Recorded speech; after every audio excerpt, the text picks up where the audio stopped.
Welcome to the ultimate Very Special Episodes compilation. Over the course of this series, we've explored some of the most powerful, emotional, and thought-provoking moments in history. From sitcoms tackling serious issues to animated shows that made us think, from heartfelt holiday specials to hard-hitting PSAs and films, these episodes and messages went beyond entertainment. They left a lasting impact. Whether it was the Chipmunks mourning the loss of their kitten, Full House warning us about drunk driving, Jim teaching us about illiteracy, or classic PSAs reminding us to take a bite out of crime, these stories shaped generations of viewers. We've laughed, cried, and learned along the way. And now we're bringing it all together in one ultimate collection. So sit back, get ready for some nostalgia, and let's revisit the most unforgettable moments from very special episodes, very special Christmas TV episodes, very special movies, and very special PSAs.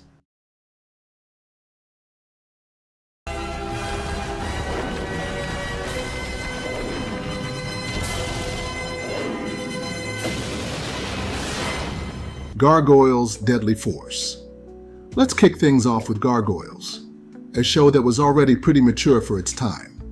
In the episode Deadly Force, the subject matter is something you don't typically expect in a kids' show: firearms. In the episode, Broadway accidentally shoots Elisa with her own gun, thinking it's just a toy. The moment he realizes what he's done is truly gut-wrenching. This episode doesn't shy away from showing the gravity of the situation. Elisa ends up in critical condition, and Broadway is left grappling with the guilt of his actions. What Gargoyles does here is raise awareness about the dangers of guns and the very real consequences that can come from not treating them with the care and respect they require. The message was clear. This was no ordinary adventure for the Gargoyles. It was a harsh reminder of how one mistake can have life-altering repercussions. The heavy tone of this episode set it apart from the rest of the series, making it one of the most memorable examples of this trope in animation.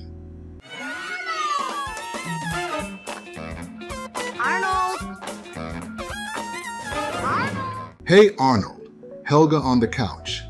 Moving on to Hey Arnold, a show known for its grounded and empathetic take on the lives of kids in the city.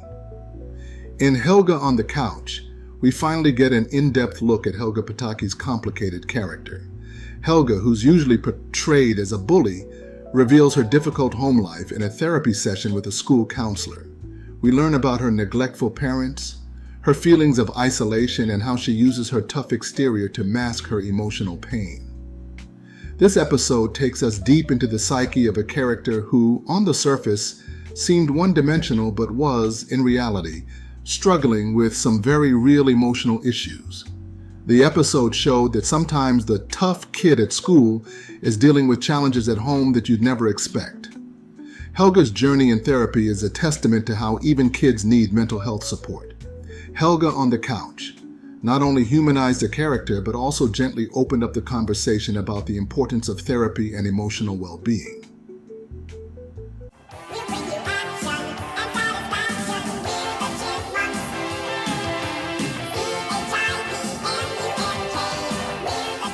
Alvin and the Chipmunks, 1983, Cookie Chomper 3. Now let's talk about the Chipmunks. In one of their more sobering episodes, Cookie Chomper 3. This is an episode that deals with loss and the grief that follows. The Chipmunks adopt a stray kitten named Cookie Chomper, who quickly becomes a beloved member of the family. Sadly, in a twist that no one sees coming, the kitten is hit by a car. The entire episode becomes an exploration of how Alvin, Simon, and Theodore cope with their grief in different ways. There's no sugarcoating the pain of losing a pet here. Instead, the episode dives into each chipmunk's reaction to the tragedy. For many kids, this episode was likely their first encounter with loss, and it handled it with sensitivity and honesty. The chipmunks didn't try to make this a learning moment filled with forced optimism, but rather allowed the characters to grieve naturally, something that set this episode apart.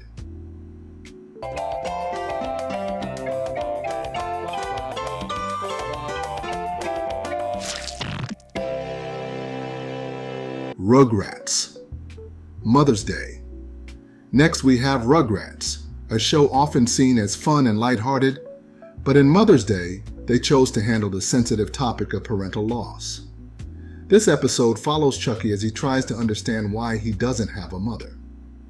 The show slowly unravels the story of how Chucky's mom passed away, and through the perspective of a toddler, we see how deeply he misses her, even if he can't fully articulate it. The moment when Chucky finds a picture and a poem his mom wrote for him before she passed away is especially heart-wrenching. Mother's Day managed to touch on the subject of grief in a way that was still digestible for kids. But it also left a lasting impact on the audience, both young and old. It's an episode that showed that not all families look the same, and that's okay. But it's also okay to miss those who are no longer with us.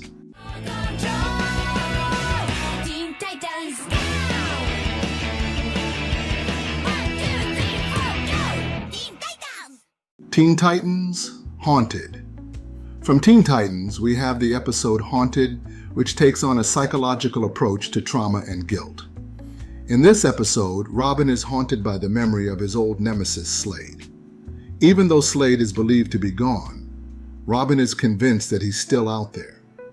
This obsession begins to consume him, leading to an intense emotional breakdown. The rest of the team can't see Slade, making them question whether Robin is losing his grip on reality. Haunted deals with the psychological effects of unresolved trauma. It shows how the mind can create its own villains, especially when guilt and fear are involved. This episode was heavy for Teen Titans fans and showcased the emotional depth that animated series could explore when given the chance.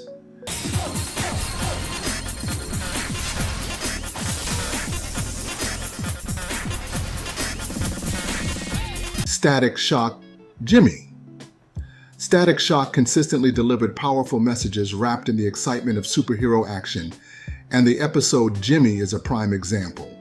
This particular episode tackles the serious issue of school violence, where a student named Jimmy feels isolated and bullied, leading to a tragic decision that escalates to a school shooting.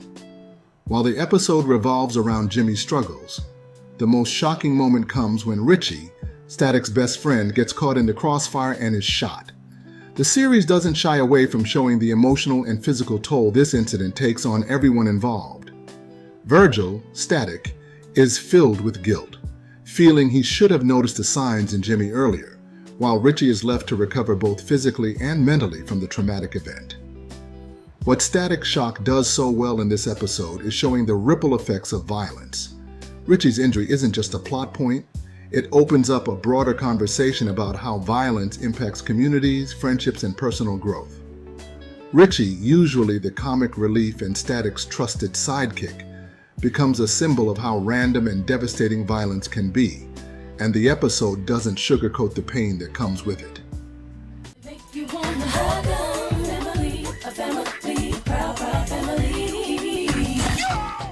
The Proud Family.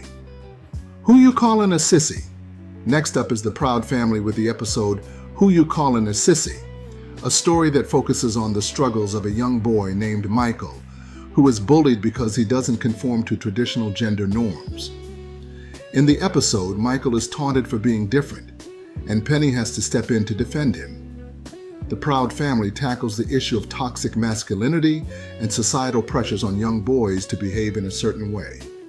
What stands out is how the episode encourages acceptance and challenges the notion that boys have to fit into a specific mold to be valued. The message here is simple but profound. There's strength in being yourself, and everyone deserves respect regardless of how they express themselves.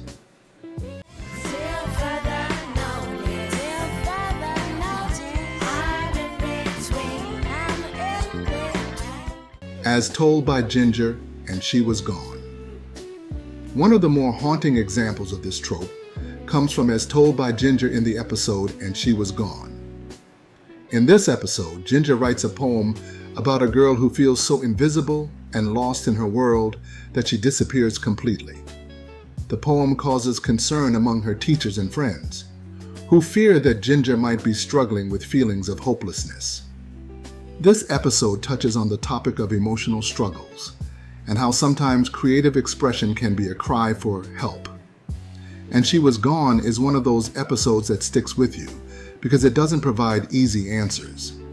It opens up the conversation about emotional well-being and the importance of checking in on friends who might be going through tough times.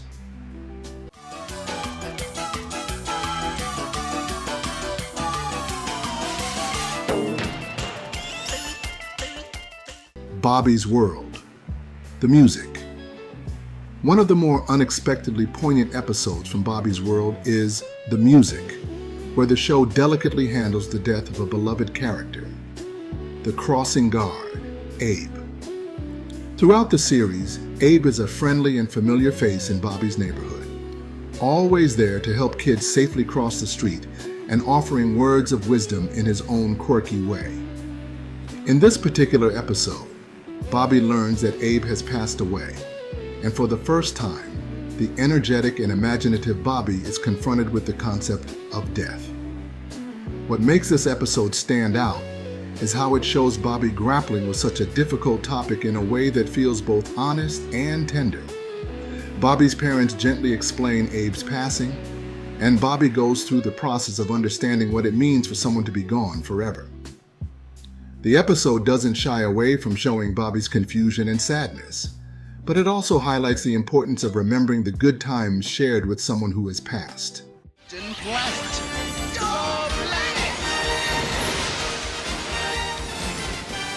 The power is yours!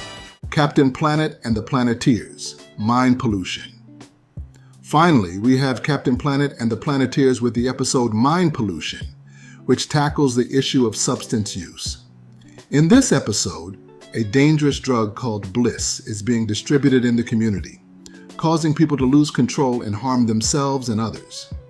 The episode takes a no-holds-barred approach to showing the dangers of addiction and the impact it has on both individuals and their loved ones. One of the Planeteers' own, Linka, experiences the tragedy firsthand when her cousin succumbs to the effects of Bliss. While Captain Planet was known for its environmental messages, this episode took a detour to address social issues, delivering a powerful message about the dangers of substance abuse and the importance of saying no, even when peer pressure is at its highest. I got in one little fight and my mom got scared. I said, "You're moving with your auntie and uncle in Bel Air." I whistled for a cab and when it came near, the license plate said, The Fresh Prince of Bel Air. Papa's got a brand new excuse. First up is an episode from The Fresh Prince of Bel Air that took us all by surprise with its emotional depth. Papa's got a brand new excuse. Up until this point, Fresh Prince had successfully blended humor with important lessons on growing up, family, and race. But this particular episode took the show's emotional impact to a whole new level. In this episode, Will's estranged father comes back into his life after a 14-year absence, promising to reconnect. Will, who had been raised mostly by his Aunt Viv and Uncle Phil, is eager for this new relationship. However, his hopes are shattered when his father bails on him yet again. What follows is one of the most heart-wrenching scenes in sitcom history, as Will breaks down, asking Uncle Phil, "How come you don't want me, man?" It's an unforgettable moment not only because of the raw emotion Will Smith delivers, but also because it touches on the very real issue of absent fathers and the pain and confusion it can leave behind. The scene is so powerful because it feels real, and it left an indelible mark on anyone who watched it. Miller played. Songs that made the hit parade. Guys like us, we had it made. Those were the days. All in the Family. Edith's 50th birthday. For a show known for its biting humor and satire, All in the Family did not shy away from handling difficult subjects. Edith's 50th birthday is a prime example of this. This two-part episode revolves around Edith Bunker being assaulted in her own home by a man pretending to be a police officer. What made this episode stand out, even by today's standards, was how it tackled the issue of assault. It showed how even someone as kind and unassuming as Edith could be targeted, and it handled the traumatic aftermath with sensitivity and realism. While the show was known for its laughs, This episode was a chilling reminder of the dangers women face, even in the comfort of their own homes. This episode was groundbreaking for its time, as it portrayed a topic that was rarely addressed on TV in the 1970s. It opened the door for future shows to tackle issues of violence against women and the emotional scars that follow. It's a tower of dreams, real love bursting out of every scene.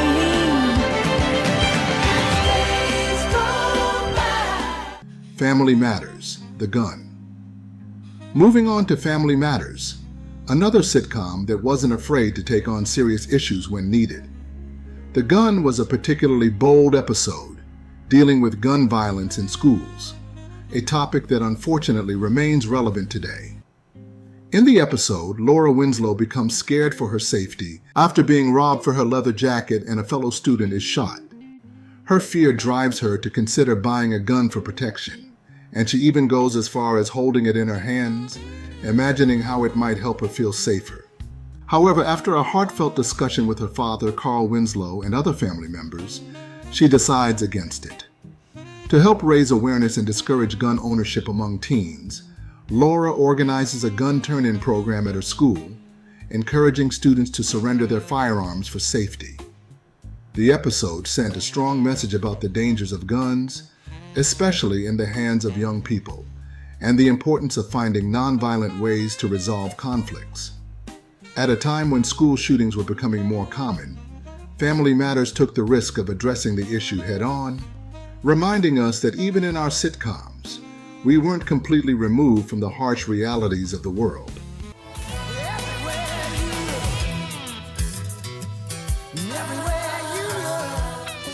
Full House, Silence is Not Golden. Full House was usually known for its heartwarming moments and family-centered humor, but Silence is Not Golden took the show in a different direction. In this episode, Stephanie's classmate Charles confides in her that he's being physically abused at home. Charles makes Stephanie promise not to tell anyone, placing her in a difficult situation. As the episode unfolds, Stephanie wrestles with keeping her friend's secret, but ultimately decides to tell an adult, realizing that silence only enables further harm. The episode ends with social services intervening, and Charles gets the help he needs. The message here was clear. When it comes to abuse, staying silent is never the answer. The show handled the topic with care, showing young viewers that it's okay to speak up when something is wrong, even if you're scared or don't want to break a promise.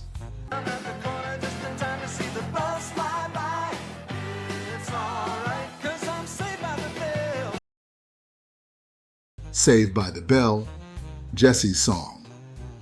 Who could forget Jesse Spano's infamous breakdown in Saved by the Bell? Jesse's song is often remembered for the meme-worthy line, "I'm so excited, I'm so scared." But the episode deals with a serious issue, substance abuse. In this case, Jesse's dependence on caffeine pills. Jesse, a high-achieving student, feels overwhelmed by the pressure to perform academically and as part of her music group. In an attempt to keep up, she starts taking caffeine pills, believing they'll help her stay on top of everything. However, the pills begin to take a toll on her mental and physical health, leading to the infamous breakdown. The episode may seem a bit over the top in hindsight, but for a young audience, it was a clear warning about the dangers of substance use and the pressure to succeed. It showed that even someone as seemingly perfect as Jesse could succumb to unhealthy coping mechanisms when the pressure becomes too much.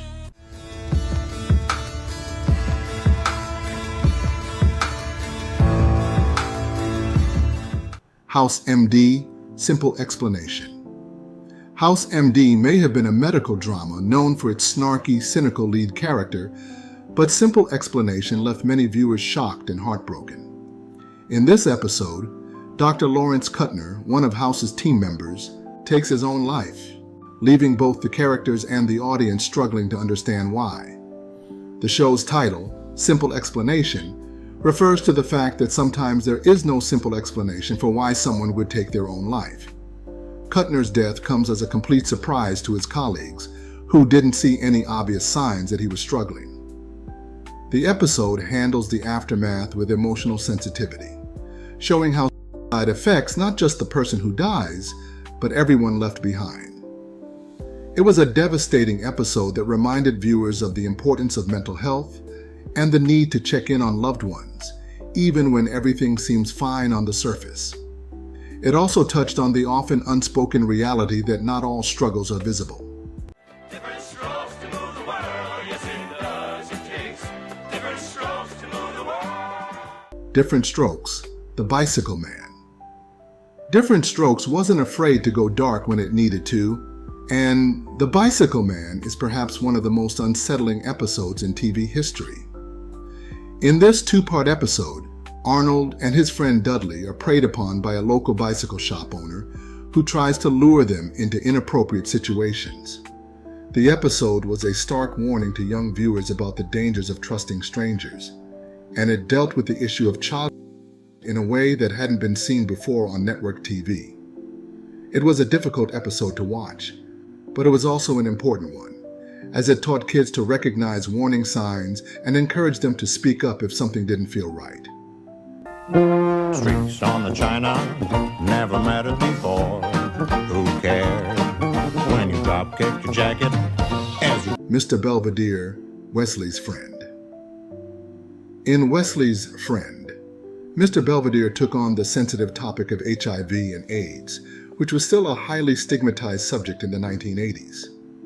In this episode, Wesley's classmate is diagnosed with HIV, and the other children, as well as their parents, react with fear and ignorance. Wesley, however, doesn't see his friend any differently and continues to spend time with him despite the stigma. The episode was a brave attempt to dispel myths about HIV and AIDS during a time when the public was still largely uneducated about the disease. It promoted compassion and understanding, urging viewers to look beyond the fear and see the person, not the illness. Maybe the world is blind, or just a little unkind. Don't know. Punky Brewster, Accidents Happen. Punky Brewster wasn't always the lighthearted, colorful show it appeared to be. In the episode Accidents Happen, the show deals with the aftermath of the Challenger space shuttle explosion, an event that shook the nation. Punky and her classmates watched the launch at school, only to witness the tragic disaster unfold on live TV. The episode captures the shock and confusion that followed the real-life event as Punky and her friends struggle to understand how something so tragic could happen. It's a heavy episode that reflected the nation's grief, showing that even in a children's show, real-world events can impact young minds in profound ways. Accidents Happen wasn't just about the tragedy itself, but about how kids cope with sudden, unexpected loss and the complex emotions that come with it. He's got it going on. Cooper, gonna tear the house down. Hanging with Mr. Cooper. Increase the Peace. In Hanging with Mr. Cooper's episode, Increase the Peace, the character Irvin finds himself threatened by a local gang member, a situation that brings a harsh reality into his life and the lives of those around him. The episode dives deep into the dangers of gang violence and how it impacts not just the individuals involved, but their entire community. Mark Cooper steps in to intervene and offer guidance, trying to steer Irvin away from the violence that's lurking on the streets. Near the end of the episode, tragedy strikes as the violence escalates. Irvin's girlfriend, who is completely uninvolved in the gang activity, is accidentally killed. This devastating moment highlights the random, senseless nature of gang violence and serves as a sobering reminder of how quickly lives can be torn apart by it. Mark's message throughout the episode, urging the students to increase the peace rather than feed into the cycle of violence, becomes even more profound as the tragedy unfolds. This episode, while heartbreaking, stands out as a powerful call for peace and nonviolence, especially within communities affected by gangs. My friends are gem girls. Gem is my name. Truly outrageous, that's a gem girl. Glamour, fashion, and fame. Jem alone again. Kicking things off, we've got Jem with the episode Alone Again. This particular episode centers around Laura, a friend of the holograms who is struggling with a hidden drug addiction. Feeling isolated and pressured by her circumstances, Laura begins experimenting with drugs to cope, but things quickly spiral out of control. In true Very Special episode fashion, the holograms learn about Laura's situation, and through their support, they try to show her that she doesn't need to face her problems alone. The episode explores the dangers of drugs in a direct and meaningful way, presenting both the physical and emotional toll it takes on Laura's life. This one really stands out because it offers a raw portrayal of how people, especially teens, can fall into a dangerous cycle while struggling to ask for help. Ultimately, it leaves viewers with the message that reaching out and seeking help is always a better alternative than going it alone.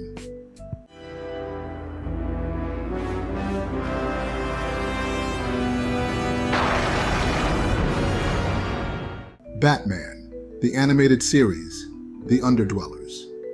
Next up is Batman, the animated series with The Underdwellers, an episode that tackles the issue of child exploitation. In the episode, Batman discovers a group of children living underground, forced into a life of theft by a villain known as the Sewer King. These kids, called the Underdwellers, are essentially modern-day slaves, completely under the control of the Sewer King, who takes away their voices and forces them to commit crimes on his behalf. Batman, of course, is horrified by what he uncovers and takes it upon himself to free the children and put an end to the Sewer King's control. This episode is unique for how it explores the darker side of child exploitation and neglect, something that wasn't often tackled in animated shows of the time. Batman's resolve to protect the innocent is highlighted here as he gives these children a voice and helps them reclaim their lives. It's a gritty episode that pulls no punches in depicting the awful realities of human exploitation. Teen Titans. 1, 2, 3, 4, go! Teen Titans. Teen Titans. Troc. Troc from Teen Titans takes on the heavy issue of racism, which isn't something you'd expect to find in a superhero cartoon, but here it is, and it's done really well. The story focuses on Starfire, who encounters another alien hero named Val-Yor. At first, he seems like a pretty standard ally, brave, powerful, and all about saving the day. But things quickly turn sour when Starfire realizes that Val-Yor holds deeply prejudiced views about her species, referring to her as a Troc, a racial slur in his language. The episode delves into how hurtful and damaging prejudice can be, even when it comes from someone you're supposed to trust. Starfire is deeply affected by Val-Yor's words, but in true hero form, doesn't let it stop her from proving her worth. By the end, Val-Yor's bigotry remains, which unfortunately in many cases in real life happens, no matter the value someone proves they have. It's an episode that resonates with anyone who's faced discrimination, and shows that, despite the pain it causes, standing up for yourself and rising above hatred is always the best path forward. Eyes of the hawk, ears of the wolf, brave star. Bravestar: The Price. In Bravestar, The Price takes a hard look at substance abuse through the lens of the sci-fi Western genre. The episode follows the tragic story of a young boy named Jay, who, after being introduced to a highly addictive drug called Spin, becomes hopelessly addicted. The drug quickly consumes his life, and we see the devastating effects it has on both Jay and his family. Despite the futuristic setting, the message is all too real. Addiction is a cruel beast that doesn't discriminate. Bravestar doesn't shy away from showing the ultimate consequence of Jay's choices. In a bold move for an animated show, Jay's addiction leads to his death by overdose, delivering one of the most intense and emotionally charged moments in the series. The Price stands as a stark reminder that substance abuse is no game, and the costs are often higher than anyone can bear. Got to get tough, yo, Joe. Got to get tough, yo, Joe. You know you got to stand tall when it comes down to the wire. G.I. Joe: The Greatest Evil.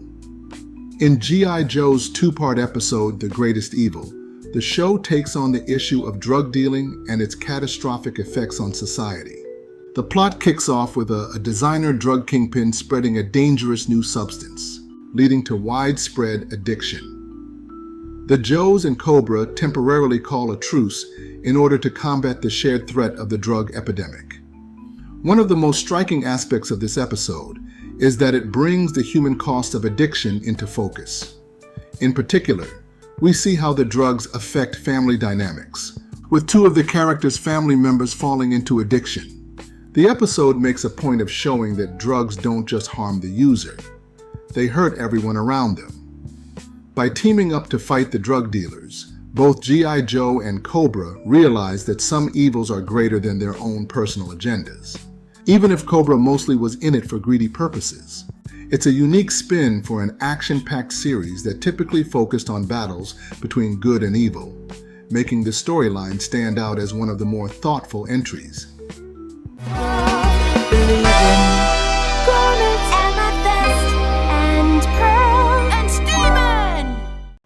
Steven Universe on the Run. Steven Universe is known for its emotional depth, and On the Run is no exception. This episode deals with the complex issue of trauma and running away from painful realities. The story centers around Steven and Amethyst, who both struggle with their place in the world and their past experiences. When Amethyst reveals that she was created in the remains of a kind of gem war camp, she starts to feel ashamed of where she came from, leading to her emotional breakdown. Amethyst's feelings of worthlessness and her desire to escape from the pain of her past highlight the struggles of dealing with trauma and identity. Steven, in his usual compassionate way, tries to help her see that her origins don't define her value. It's a poignant episode that touches on self-acceptance and the importance of facing your pain head-on rather than running from it.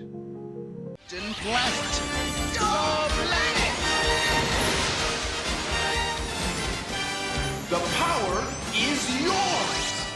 Captain Planet and the Planeteers, Formula for Hate. In Captain Planet's Formula for Hate, the show does something incredibly rare for its time. It addresses the HIV/AIDS epidemic. In the episode, a young boy named Todd is revealed to be HIV positive, which leads to widespread fear and prejudice in his community. Villain Verminous Scum uses this fear to spread misinformation, inciting hatred and discrimination against Todd. The episode is groundbreaking in how it tackles not only the disease, but also the ignorance surrounding it. By the end, the Planeteers and Captain Planet step in to educate the community, helping them understand that HIV cannot be spread through casual contact and that people like Todd deserve compassion, not rejection. For an animated show aimed at children, this was a bold move, and it helped to combat the stigma surrounding HIV/AIDS at a time when misinformation was rampant.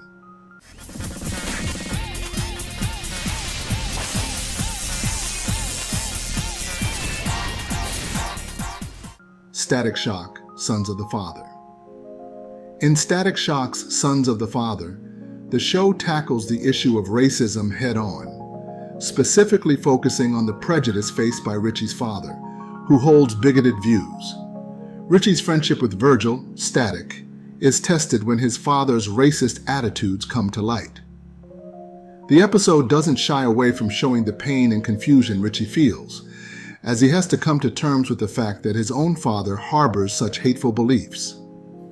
The episode makes a powerful statement about the impact of racism on friendships and families, while also addressing the importance of confronting prejudice, even when it's close to home. Virgil and Richie's friendship ultimately survives, but the episode leaves viewers with the sobering reminder that racism is a learned behavior, and it's up to individuals to break the cycle. Rise if you're prepared for the challenge. Rise to the challenge. Rise if you're a champ. Pokemon, Memories in the Mist. Pokemon may not be the first show that comes to mind when thinking about very special episodes, but Memories in the Mist definitely fits the bill. In this emotional episode, Ash and his friends come across a strange mist that brings back memories of their lost loved ones. For Ash's companion, Mallow, the mist conjures up an image of her deceased mother, and she's given the chance to say a proper goodbye. The episode touches on grief and the process of moving on after the loss of a loved one. It's a surprisingly poignant entry in the Pokemon series, offering a touching message about letting go while cherishing the memories of those who've passed on. Tiny, we're toony, we're all a little loony. And in this cartoony, we're invading your TV. With comic dispensers, we crack up all the senses. Tiny Toon Adventures, One Beer. Tiny Toon Adventures is known for its lighthearted and zany humor, but the episode One Beer takes a sharp turn into much darker territory. In this controversial Very Special episode, Buster Bunny, Plucky Duck, and Hampton J. Pig find a single bottle of beer and, despite their better judgment, decide to drink it. What follows is a parody of the after-school special format, as the three characters quickly spiral into exaggerated consequences of alcohol consumption. The episode humorously shows how drinking makes them act recklessly, leading to a grim conclusion where they die and learn the ultimate price of their decision. However, the message remains clear. Underage drinking is dangerous and leads to terrible outcomes. Due to its subject matter and dark tone, One Beer was banned from airing on many networks, making it one of the most infamous Very Special episodes in cartoon history. Can you tell me how to get to Sesame Street? Sesame Street. Farewell, Mr. Hooper. We're starting off today's list with one of the most well-known and heartbreaking Very Special episodes of all time. In Sesame Street's Farewell, Mr. Hooper, the show tackled the subject of death in a way that was simple yet incredibly poignant for both children and adults. When Mr. Hooper, the beloved store owner, passed away, the show's writers chose to reflect that in the series rather than recasting him or explaining it away. In this episode, Big Bird innocently asks when Mr. Hooper will be coming back, and the adults on Sesame Street explain that he's not coming back because he died. The conversation that follows is beautifully done, as the adults show empathy while addressing the permanence of death. It's a powerful episode that helped countless children understand grief and loss in a real-world context. It's often hailed as one of the most important moments in children's television, and its legacy continues to resonate.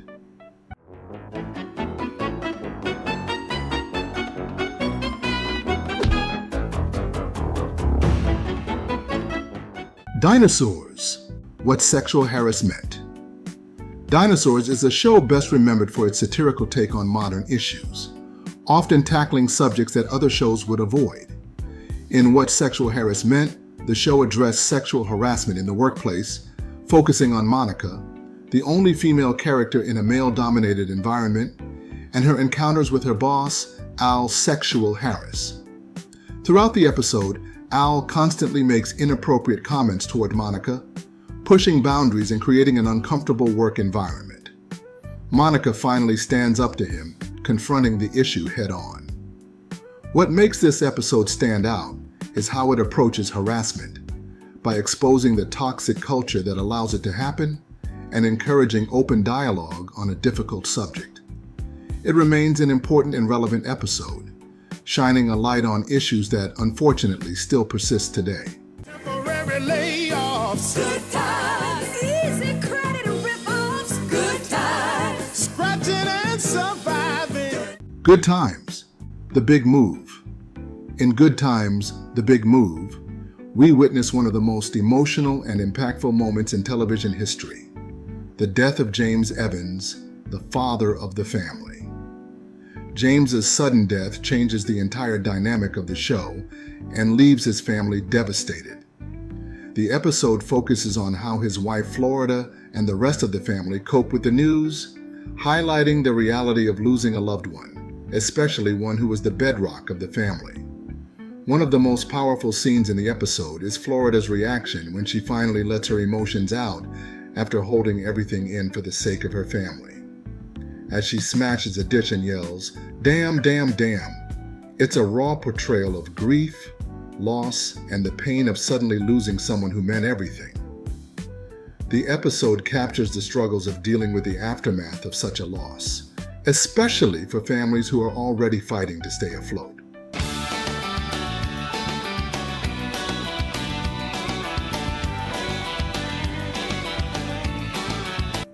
Boy Meets World. Dangerous Secret. In Boy Meets World's Dangerous Secret, the show takes a more serious turn as it deals with the issue of domestic abuse. Sean, Corey's best friend, discovers that his new friend Claire is hiding a devastating secret. Her father is physically abusing her. The situation escalates when Sean learns that Claire has nowhere else to go and is terrified to ask for help. The episode focuses on Sean's internal conflict as he struggles to figure out how to help Claire without betraying her trust. Eventually, with Corey's support, Sean decides to tell an adult about Claire's situation, demonstrating the importance of taking action when someone's safety is at risk.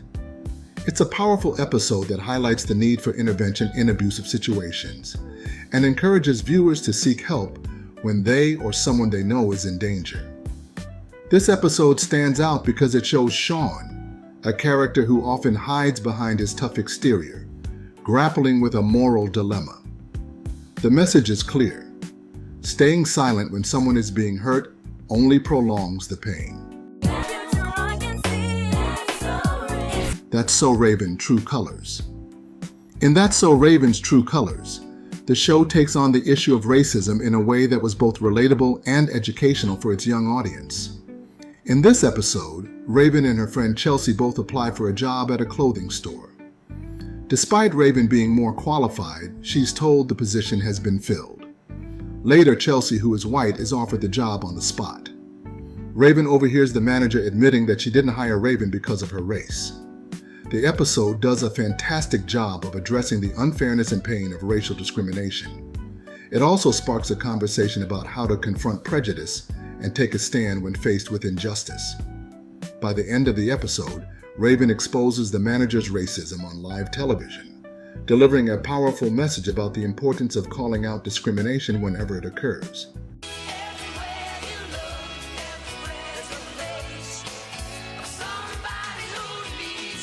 Full House, The Last Dance. Full House is no stranger to heartwarming moments, but The Last Dance took things to a deeper level when it focused on the death of Jesse's grandfather, Papuli. After spending time with the family and bonding with Michelle, Papuli passes away unexpectedly. The episode portrays how different family members handle grief, especially young Michelle, who struggles to understand why someone she loved so much is no longer there.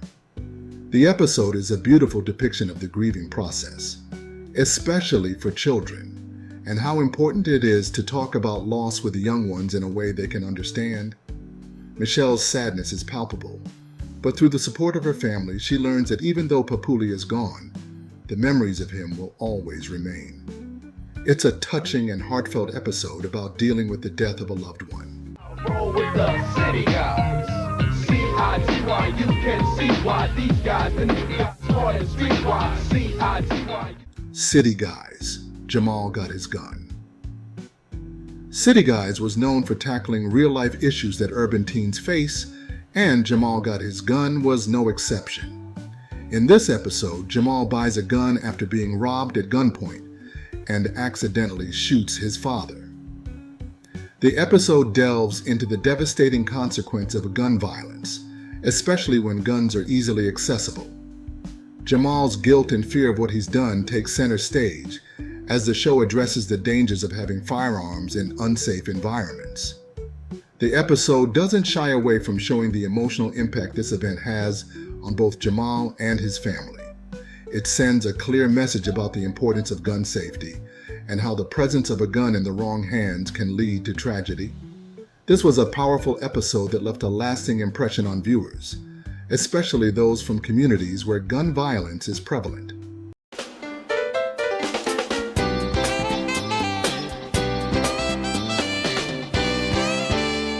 In the Blossom episode, The Date, the series addresses the deeply serious issue of sexual assault. Blossom, the central character, goes on what she expects to be a fun and normal date with a boy she likes. However, things quickly take a dark turn when he tries to force himself on her.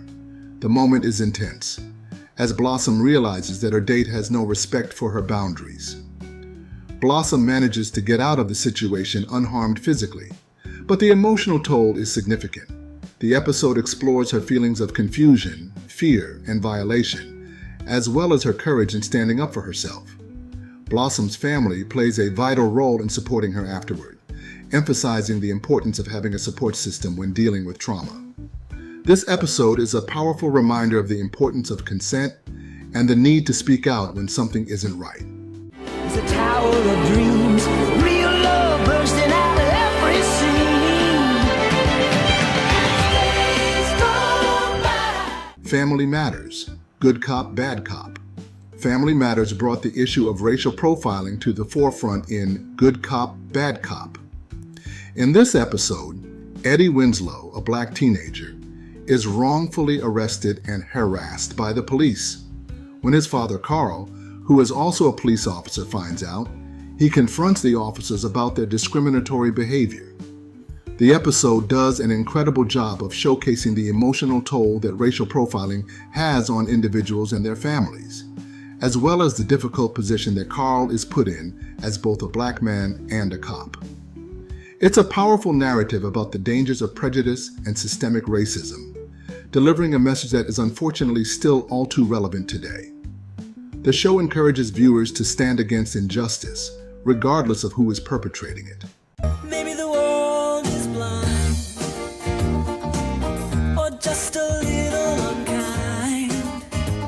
Don't know. In Punky Brewster's Cherry Lifesaver, the show takes on a life-threatening emergency when Punky's best friend, Cherry, gets trapped inside an old refrigerator while playing hide and seek.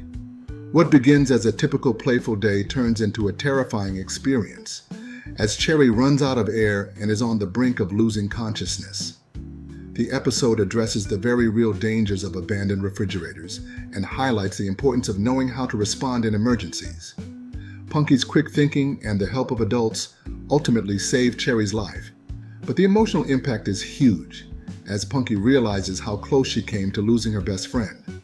This intense moment serves as a wake-up call for both children and parents, showcasing the importance of safety precautions and educating kids on how to react in dangerous situations.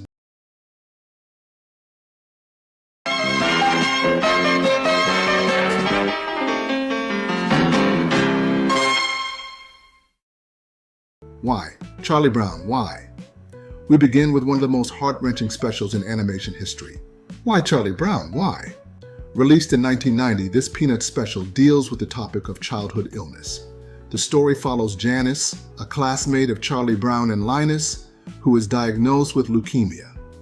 What makes this special stand out is its quiet, respectful portrayal of how illness affects not only the person, but those around them. Linus, in particular, struggles with Janice's illness and learns to cope with the fear and sadness that comes with seeing a friend go through such a tough battle. Why Charlie Brown? Why is a beautiful reminder of the importance of empathy, patience, and support in times of illness. For many young viewers, this was likely their first exposure to cancer or serious illness, and the episode helped normalize discussions around health struggles, offering a compassionate and educational look at a difficult subject. I say, hey, hey, what a wonderful kind of day. If you could learn to work and play and get along with each other. Arthur, April 9th. As a response to the real-life tragedy of 9/11, in the Arthur episode April 9th, a fire at the school shakes up the students, and each character copes with the aftermath differently. Binky, despite being visibly traumatized by the event, refuses to admit he's affected, displaying symptoms of PTSD as he grows more anxious. Meanwhile, Buster missed the fire completely because he overslept. Feeling guilty, he bonds with Mr. Morris, the school janitor who was injured in the fire, learning valuable lessons about friendship and empathy. Arthur and Sue Ellen struggle in their own ways.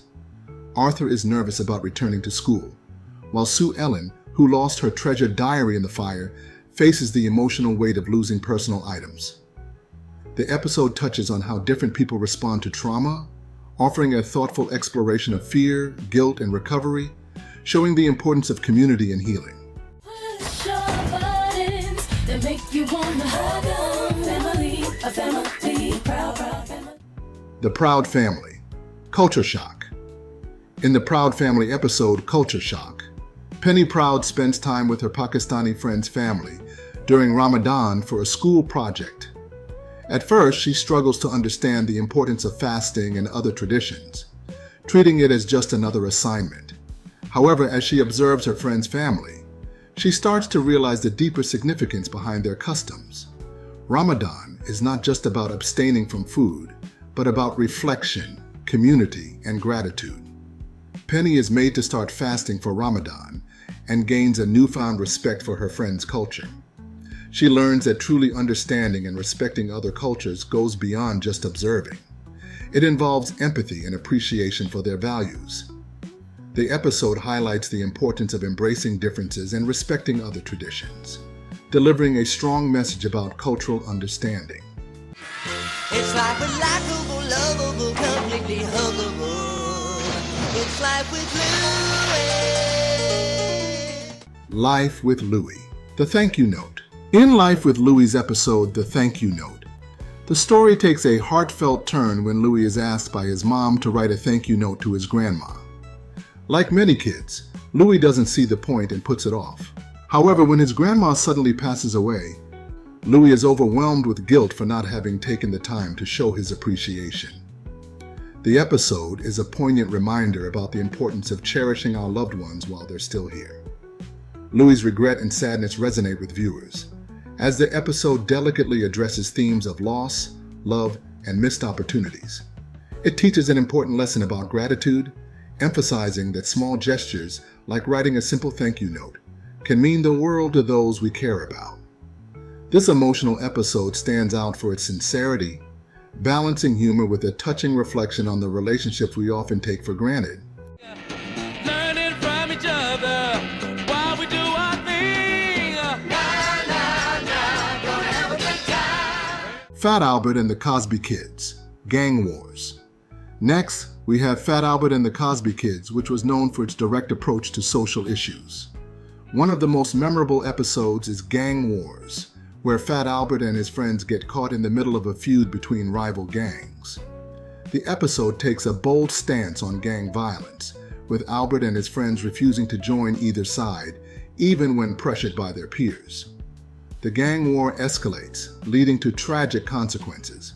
But Fat Albert and his crew manage to stay true to their morals, advocating for peace and understanding in the community.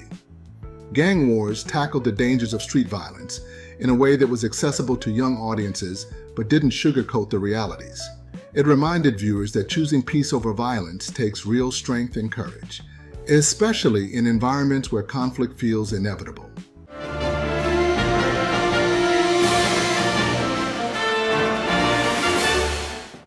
The New Batman Adventures Baby Doll.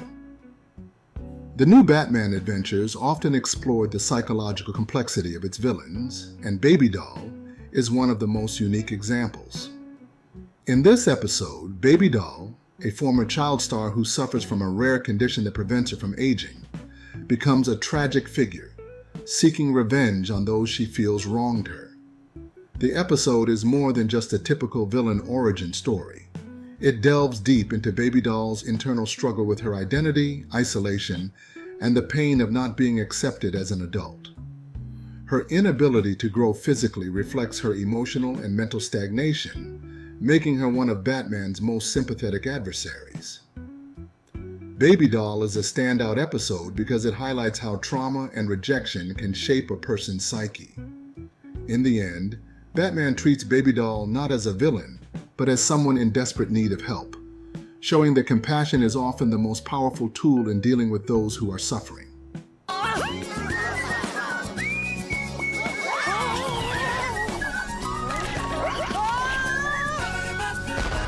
Disney's Doug, Doug's Chubby Buddy.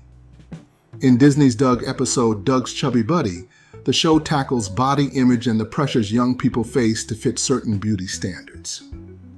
After an offhand comment about weight, Patty, Connie, and Bibi become self-conscious and decide they need to lose weight. Patty, in particular, becomes overly focused on dieting and exercising, to the point where Doug notices her behavior is getting unhealthy. What makes this episode stand out is how it handles the delicate issue of body image and eating habits, especially for a younger audience. Patty's obsession with being thin starts to affect her health and friendships, highlighting the dangers of taking dieting too far. The episode emphasizes the importance of self-acceptance and health over appearance, with Doug ultimately helping Patty see that her friends love her for who she is, not how she looks.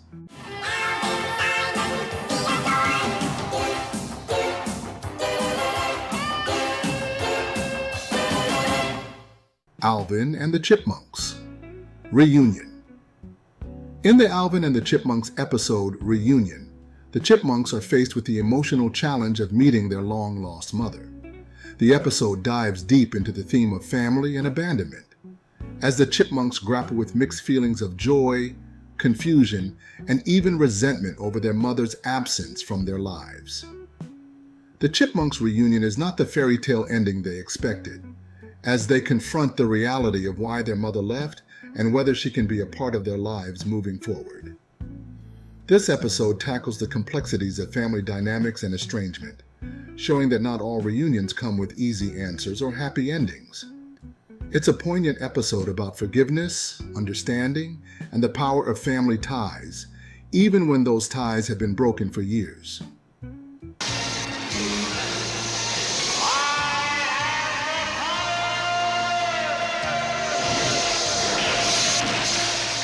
He-Man and the Masters of the Universe. A Friend in Need.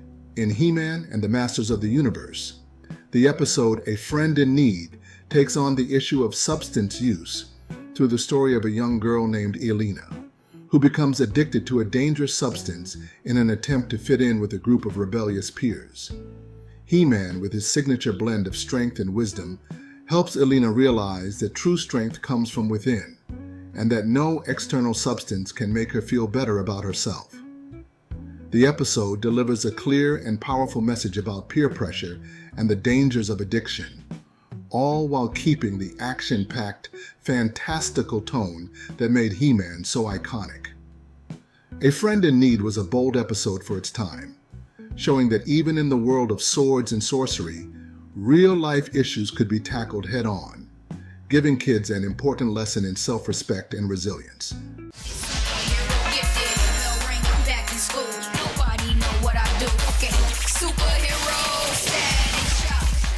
Static Shock Flashback. Finally, we come to Static Shock's Flashback, one of the most emotional episodes of the series. In this episode, Virgil, Static, travels back in time 5 years to witness the riots that ultimately led to his mother's death. The episode deals with the heavy subject of civil unrest and how communities can be torn apart by violence. For Virgil, it's a deeply personal story as he comes face to face with the loss that shaped his life and drove him to become Static. The episode is a raw and emotional exploration of grief, loss, and the consequences of violence. Virgil's journey into the past allows him to see his mother not just as a victim of circumstance, but as someone who made choices and sacrifices to protect her community. In Flashback, Static Shock takes a poignant look at how systemic issues can lead to personal tragedies, but it also emphasizes the importance of resilience and moving forward. The episode honors Virgil's mother as a hero, and through his pain, we see him grow stronger in his role as Static. It's one of the most powerful episodes in the series, showing how real-world issues like riots and the loss of loved ones can have a lasting impact on young people. The episode doesn't just reflect on the past, but also looks forward, reminding viewers that strength can be found in remembering those we've lost and carrying on their legacy. Making it go, making it grow together. We're gonna find our way. Silver Spoons, One for the Road, Parts 1 and 2. In this two-part episode, Ricky finds himself under intense pressure from his friend Greg, who encourages him to drink alcohol at a party. Ricky, wanting to fit in and be seen as more mature, reluctantly gives in. However, things spiral out of control when, the next night, Ricky, Greg, and 2 girls are arrested for underage drinking. The experience serves as a wake-up call for Ricky, especially after his father, Edward, steps in with deep disappointment.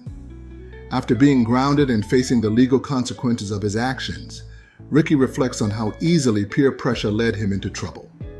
Edward uses the moment to teach him an important lesson about making responsible choices and standing up to peer pressure, no matter how hard it may be. The episode offers a sobering look at the real-life dangers of underage drinking and its potential consequences. What would we do, baby, without us? What would we do, baby? Family ties. Say Uncle. In this Family Ties episode, Uncle Ned, played by Tom Hanks, makes a visit to the Keaton family, bringing his usual charm and charisma. However, it quickly becomes apparent to Alex that something is off. Ned has developed a serious drinking problem. Despite his attempts to maintain a carefree exterior, Ned's struggles with alcohol become harder to hide, especially when he fails an important job interview due to his drinking. Alex, who idolizes his uncle, is the first to recognize the signs of addiction and tries to convince his family that Ned needs help. But his warnings are met with reluctance and denial from the rest of the Keatons, who can't believe that someone they love and respect could be battling such a serious issue.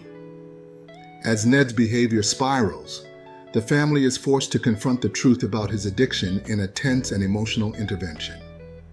This episode highlights the complexities of addiction and the difficulties families face in addressing it, offering a raw and realistic portrayal of a loved one's struggle with alcohol. It's a tower of dreams, real love bursting out of every scene. Family Matters. Fight the Good Fight. This episode focuses on Laura Winslow, whom faces racial prejudice when she tries to organize a tribute to famous African American heroes at her school. Some of her classmates resist the idea, claiming it's not relevant to everyone. Laura, however, stands firm in her belief that it's important to recognize the contributions of Black figures in history. This episode highlights the everyday struggles against prejudice and the importance of standing up for equality and inclusion, even in the face of pushback.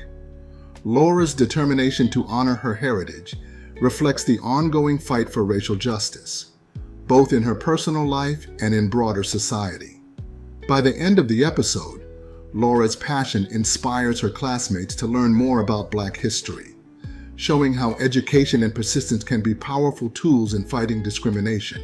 As long as we got each other, we got the world spinning right in our hands. Growing Pains. Second Chance. In this Growing Pains episode, it is both heartbreaking and memorable. It features Matthew Perry as Sandy, Carol Seaver's boyfriend. Carol falls head over heels for Sandy, who's older and in college. However, after a night of drinking, Sandy gets into a car accident and winds up in the hospital. Despite initially surviving the crash, Sandy later dies from his injuries, leaving Carol devastated. This episode stands out for its raw portrayal of loss and the consequences of reckless behavior. Carol struggles with the guilt and grief of losing someone she cares about, especially since she had no control over the choices that led to his death. Second Chance was a defining moment for Growing Pains as it introduced a darker, more serious storyline and addressed the dangers of drinking and driving. Matthew Perry's powerful performance made Sandy's death all the more impactful, and the episode resonates deeply as a reminder of how fragile life can be.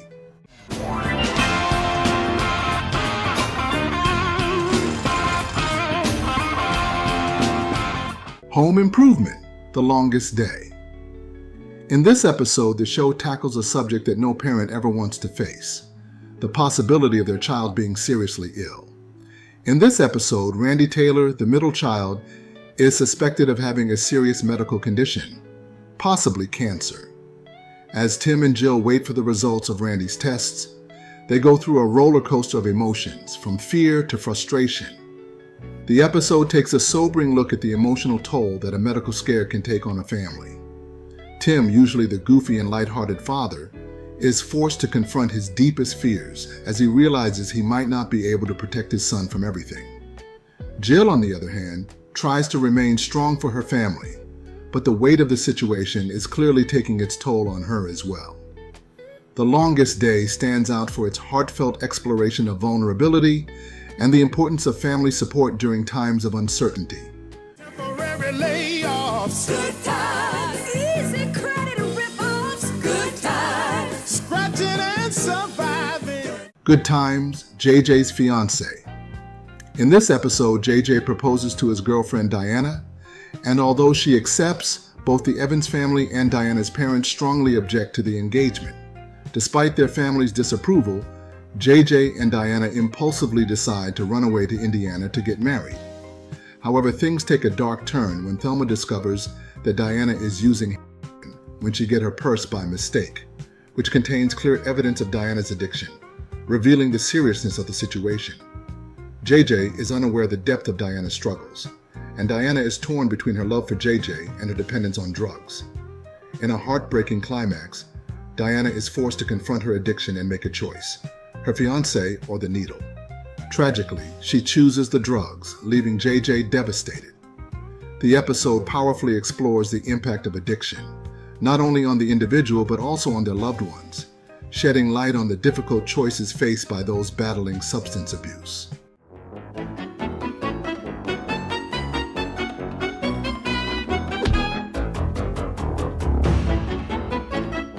Dinosaurs, a new leaf. In this episode of Dinosaurs, Robbie, the teenage son, accidentally discovers a plant that alters his mind and makes him laid back and lazy. The metaphor for recreational drug use is clear as Robbie starts shirking responsibilities and influencing others in his family to indulge in the plant as well. While the show is known for its humor and satire, this episode took a much darker and serious tone, serving as a critique of drug culture. The consequences of Robbie's actions begin to spiral out of control, showing that there's no such thing as a harmless drug. By the end of the episode, Robbie learns that the escape the plant offers is only temporary, and it doesn't solve the real issues he's facing. Dinosaurs used its unique platform to comment on addiction and the dangers of seeking easy fixes for complex problems. Live your life today.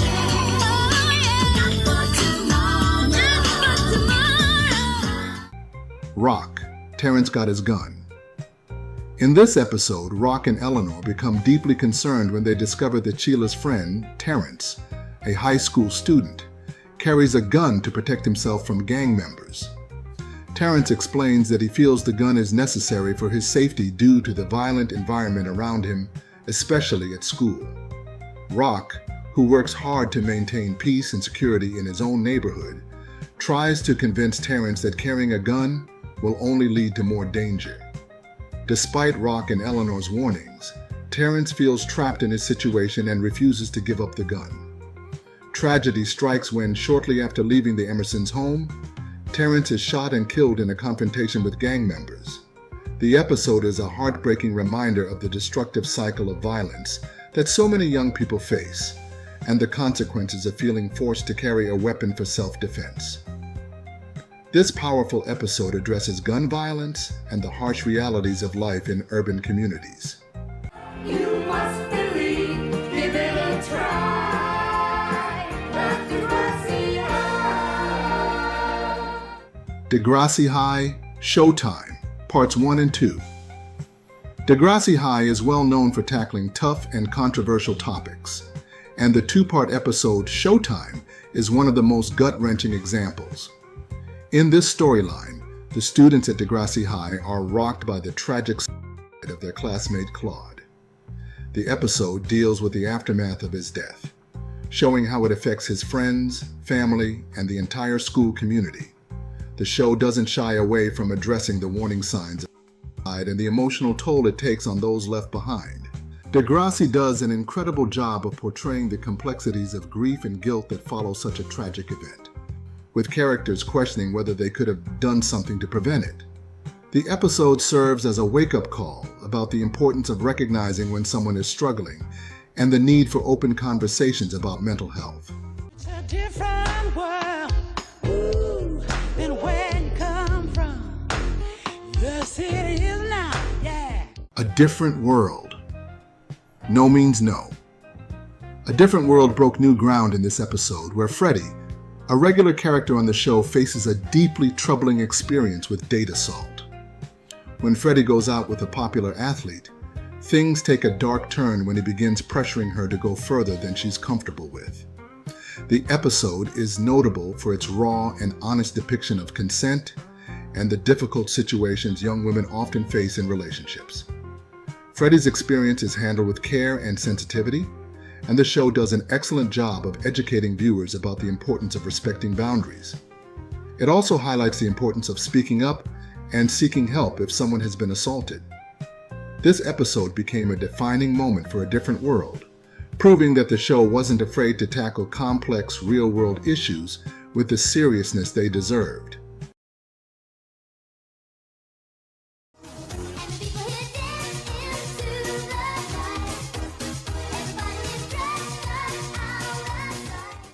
One, Beverly Hills Teens, Diet Please.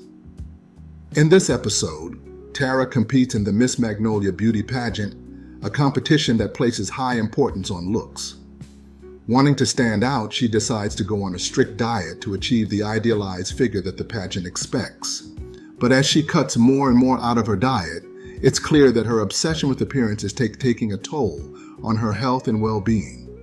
This episode dives into the challenges of self-image and societal beauty standards, highlighting the damaging effects of these expectations, especially on young people. While Tara's character is usually confident and popular, Diet Please shows her struggling with feelings of inadequacy, reflecting how even the most confident people can feel pressured to meet impossible standards. It's a message about the importance of self-acceptance and understanding that health should never be sacrificed for image, a theme that resonates strongly even today. What a wonderful kind of day. If you could learn to work and play and get along with each other. 2. Arthur, Bleep. Arthur's younger sister, D.W., overhears a boy who gets upset with his mother for not letting him go to a concert and uses a bleeped word to express his frustration. D.W. doesn't understand the impact of this word but finds it intriguing and starts repeating it. Her innocent repetition of the word causes quite a stir among the adults, who react with shock each time they hear her use it. In Bleep, Arthur teaches kids about the power of language and the importance of choosing words carefully. For young viewers, this episode is a humorous look at how children imitate adult behavior without fully grasping the consequences. But for adults watching, it serves as a reminder of the impact that language has, especially around children who absorb everything like sponges. The episode illustrates how children learn behavior from adults, whether it's respectful language or harmful words, and drives home the point about the responsibility of setting a good example.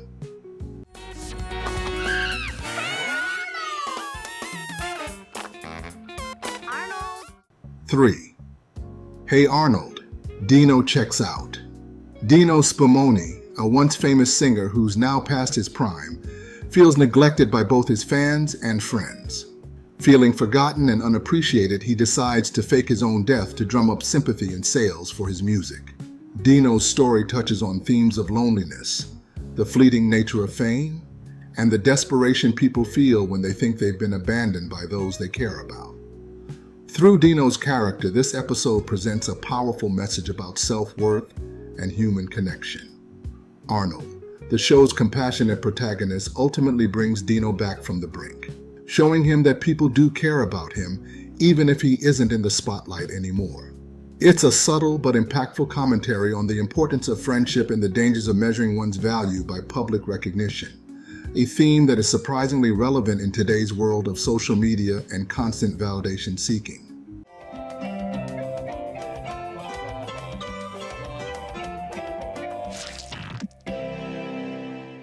4.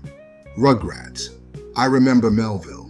When Chucky's pet bug Melville passes away while being taken care of by his friends, the other Rugrats must find a way to break the sad news to him. This episode sensitively handles the concept of death and loss, an experience that is both new and confusing for children. The Rugrats try to process their feelings about Melville's passing in their own way, struggling to understand what it means and how to explain it to Chucky. I Remember Melville serves as an introduction to the concept of grief and coping with loss, gently showing young viewers that death, while sad, is a natural part of life. The episode also underscores the importance of being honest with friends, even when it's difficult. It's a simple but powerful message about empathy and compassion, encouraging children to lean on each other for support in hard times, which is a lesson that holds value throughout life.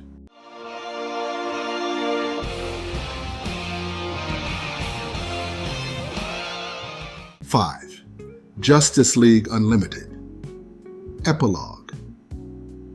In Epilogue, Batman finds himself in a deeply emotional situation involving Ace, a young girl with powerful psychic abilities.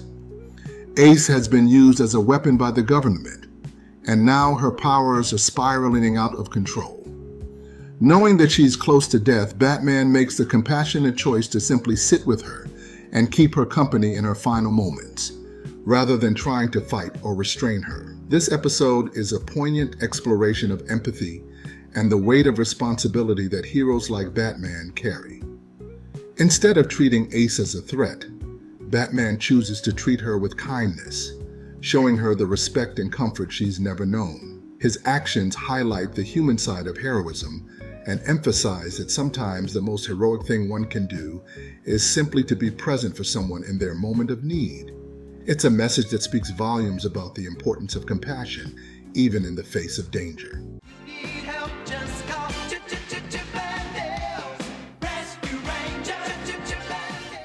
6. Chip and Dale, Rescue Rangers, The Case of the Cola Cult. After a series of technical failures leave Gadget feeling disheartened, she finds solace in a group that worships a soda called Coca-Cola. Gadget's vulnerability and search for belonging make her susceptible to the cult's influence, highlighting how easy it is for individuals to be drawn into groups that exploit them when they're at their lowest. The episode takes a surprisingly insightful look at the dangers of cult mentality and the importance of thinking critically. By using a soft drink as the object of devotion, the episode cleverly critiques consumer culture and group thinking, showing that blind allegiance to anything, whether it's a product, a group, or an idea, can be dangerous. Gadget's experience serves as a reminder that staying true to oneself and one's beliefs is essential, even when faced with persuasive or charismatic groups that promise a sense of belonging.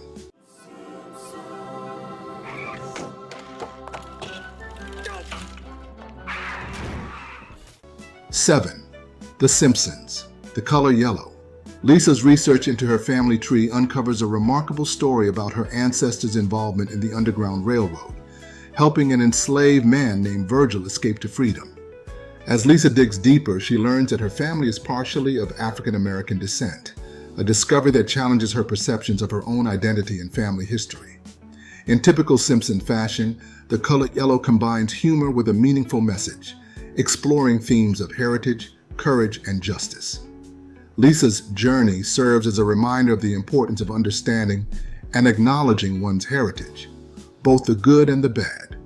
It's a rare but touching moment that encourages viewers to look at history honestly, recognizing the bravery and struggles that came before. For a show known for satire, this episode stands out as a testament to the value of pride in one's ancestry and the importance of family unity.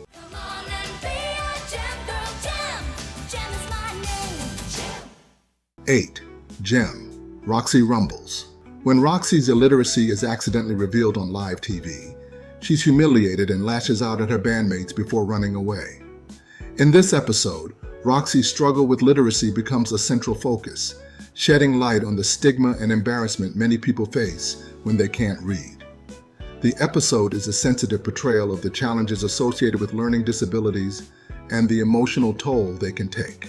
Roxy's journey from shame to self-acceptance highlights the importance of education and the need for empathy when dealing with others' personal struggles. It's an empowering message that underscores the idea that no obstacle is insurmountable and that everyone deserves a chance to learn and improve without judgment.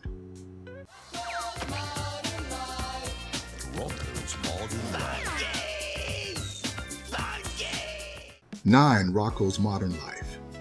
Who's for Dinner?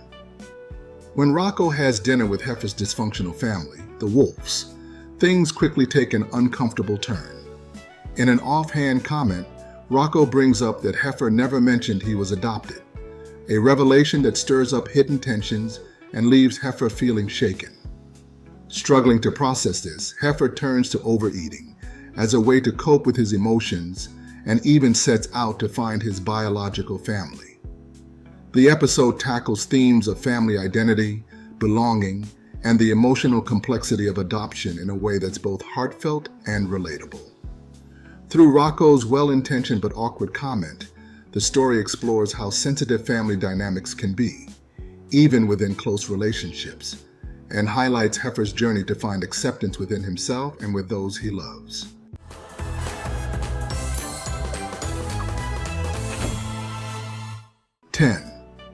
Has-Been Hotel Masquerade.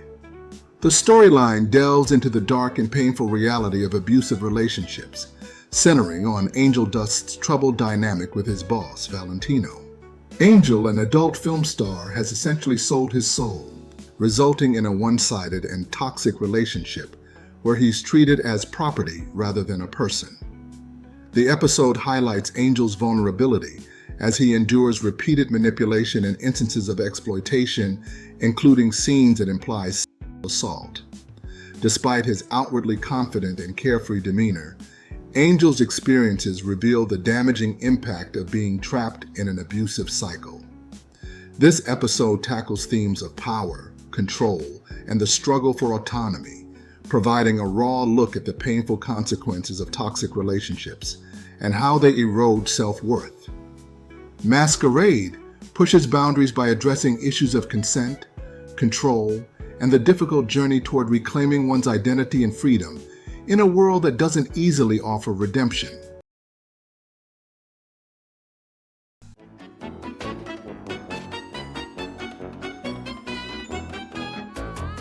Dinosaurs, Steroids to Heaven. In Dinosaurs, the episode Steroids to Heaven explores the impact of peer pressure and body image issues, but with a prehistoric twist. Robbie Sinclair, the teenage son, faces pressure to look a certain way to be accepted. He turns to Thornoids, a fictional form of steroids, to help bulk up and achieve the ideal body type.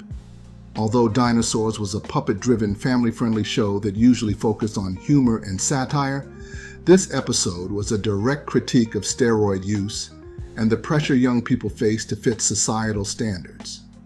Through the exaggerated world of talking dinosaurs, the show tackled a very real issue that teens deal with daily. Robbie's struggle mirrors the real-world risks and changes that steroids bring, from mood swings to aggression, affecting his relationships with his family and friends. Using the cartoonish dinosaurs allowed the show to discuss this without overly frightening younger viewers, instead encouraging them to see that it's okay to be yourself and that shortcuts to acceptance can have serious consequences. This episode stands out as a unique commentary on self-worth and the lengths people go to fit in. Now this is a story all about how my life got flipped, turned upside down, and I'd like to take... Fresh Prince of Bel-Air. Blood is thicker than mud. This episode from Fresh Prince doesn't pull any punches as it explores themes of race, identity, and what it means to be part of a community. In the episode, both Will and Carlton try to join a black fraternity, but while Will is accepted easily, Carlton is judged for not fitting the fraternity's idea of what it means to be black. Carlton's wealthy upbringing and different social background lead to accusations that he isn't black enough. This episode raises complex questions about identity within the black community, class, and what it means to be authentic. Carlton's struggle with the fraternity brother's perception of him causes a painful rift, even between him and Will. His speech toward the end, where he asserts his black identity despite the fraternity's judgment, was a powerful moment that resonated deeply with viewers. It emphasized that black identity isn't something you prove by conforming to stereotypes, but by being true to who you are. This was one of the more thought-provoking episodes in Fresh Prince, challenging audiences to reconsider preconceived notions of identity and solidarity.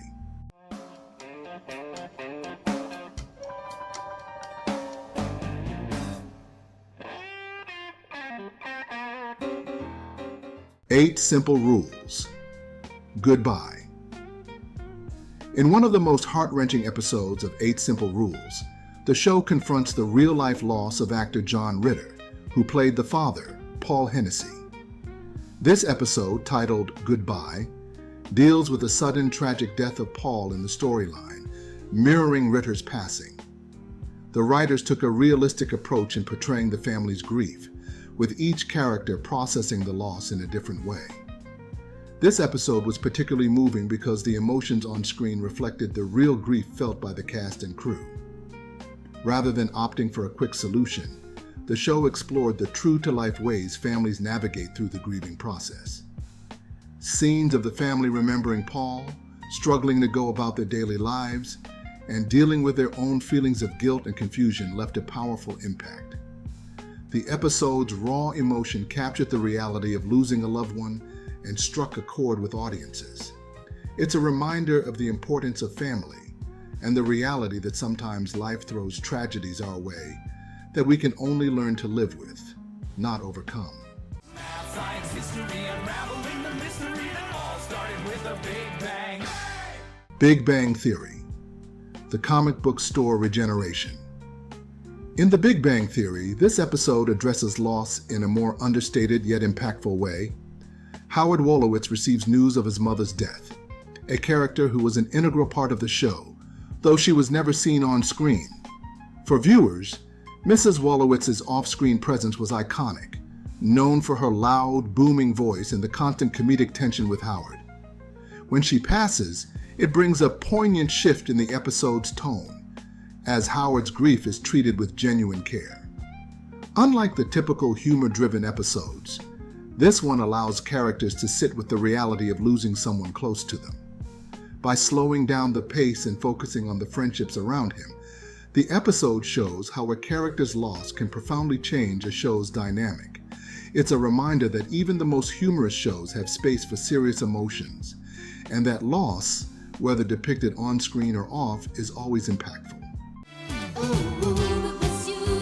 Then came you. You made me leap without taking a look. Webster, the uh-oh feeling. In Webster, the episode The Uh-oh Feeling addresses an issue that's often difficult to discuss: stranger danger. When young Webster realizes that his classmate Beth is being molested by their substitute math teacher, he's deeply shaken. Fearful that he might be the next target, Webster wrestles with confusion and anxiety, unsure of how to protect himself and his friend. Beth has made Webster promise to keep her secret, leaving him feeling isolated and powerless to help. As he grapples with this burden, he's torn between his loyalty to Beth and the nagging feeling that something must be done. Through this difficult experience, the episode tackles the challenges children face in understanding and reporting abuse, emphasizing the importance of reaching out to trusted adults when something feels wrong.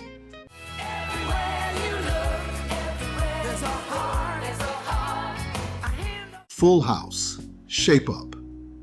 In this episode, Full House tackles body image and self-esteem through the story of DJ Tanner, who under the pressure of a big pool party becomes overly concerned about her appearance. She goes on an extreme diet to try to achieve a perfect body, which quickly spirals into unhealthy territory. DJ's family discovers her extreme measures and helps her understand that her worth isn't tied to how she looks.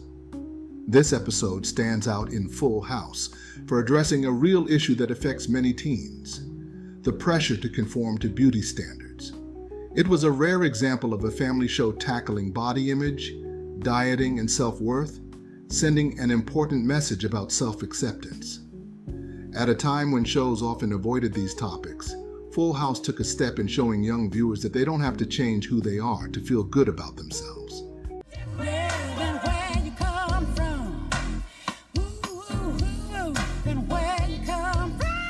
A Different World, The Cats in the Cradle. In this episode of A Different World, tensions rise when Ron makes a risky bet with a group of students from rival school Virginia A&M. The stakes escalate when one of the A&M students retaliates by vandalizing Ron's car with a racial slur. Ron confronts them, leading to a physical altercation that lands both groups in a jail cell. Under the watch of a white police officer, both groups attempt to justify their actions with biased accounts that reveal underlying racial prejudices. the officer challenges each group's assumptions, prompting everyone involved to confront their own stereotypes and prejudices. The episode addresses racism head-on, exploring how prejudices can lead to destructive cycles of misunderstanding and violence. Through this difficult situation, it stresses the need for honest self-reflection and a deeper understanding of others, pushing the characters and viewers to consider the real costs of bias.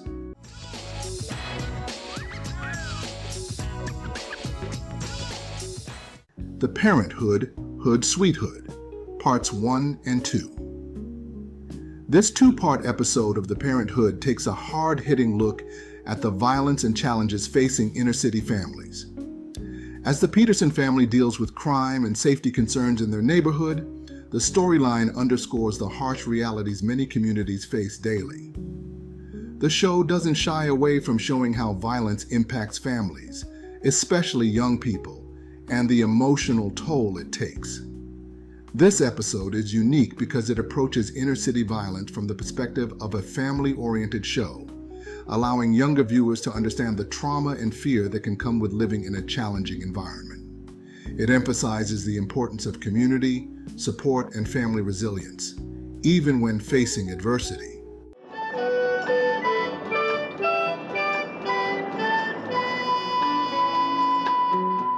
MASH, Abyssinia, Henry. In MASH, a military comedy set during the Korean War, the tone took a dark turn with the sudden death of Lieutenant Colonel Henry Blake. The show had established a blend of humor and serious moments, but this episode was a shocking departure, as it portrayed the true unpredictability and tragedy of war. After Henry receives his discharge orders, viewers are led to believe he'll be returning home safely, only to learn at the end of the episode that his plane was shot down. This moment broke television conventions by showing that not all characters get happy endings. It reflected the brutal realities of war, leaving audiences grappling with the suddenness of death and the fragile nature of life. Different strokes to move the world. Yes, it does. It takes different strokes to move the world. Different Strokes, Sam's Missing Parts 1 and 2. In this episode about Sam's kidnapping is one of the series' most intense. When Drummond's stepson Sam is abducted by Donald Brown, a grieving man who's lost his own son, the storyline takes a dark turn. Brown sees Sam as a replacement for his deceased child, and in his delusion, tries to force Sam into his twisted version of a family. He even chillingly warns Sam that if he doesn't comply, he'll kill Sam's parents. This powerful and unsettling line has become a meme for its unexpectedly dark tone in a generally lighthearted show. The episode dives into the impact of grief, mental illness, and the lengths people may go to when they're unable to cope with loss. Ultimately, it's a tense but hopeful story, highlighting the resilience of the family unit and the importance of psychological support in processing grief. Fight for right, the might of the dragon. With the mark of the dragon. Double Dragon, The Price of Oblivion.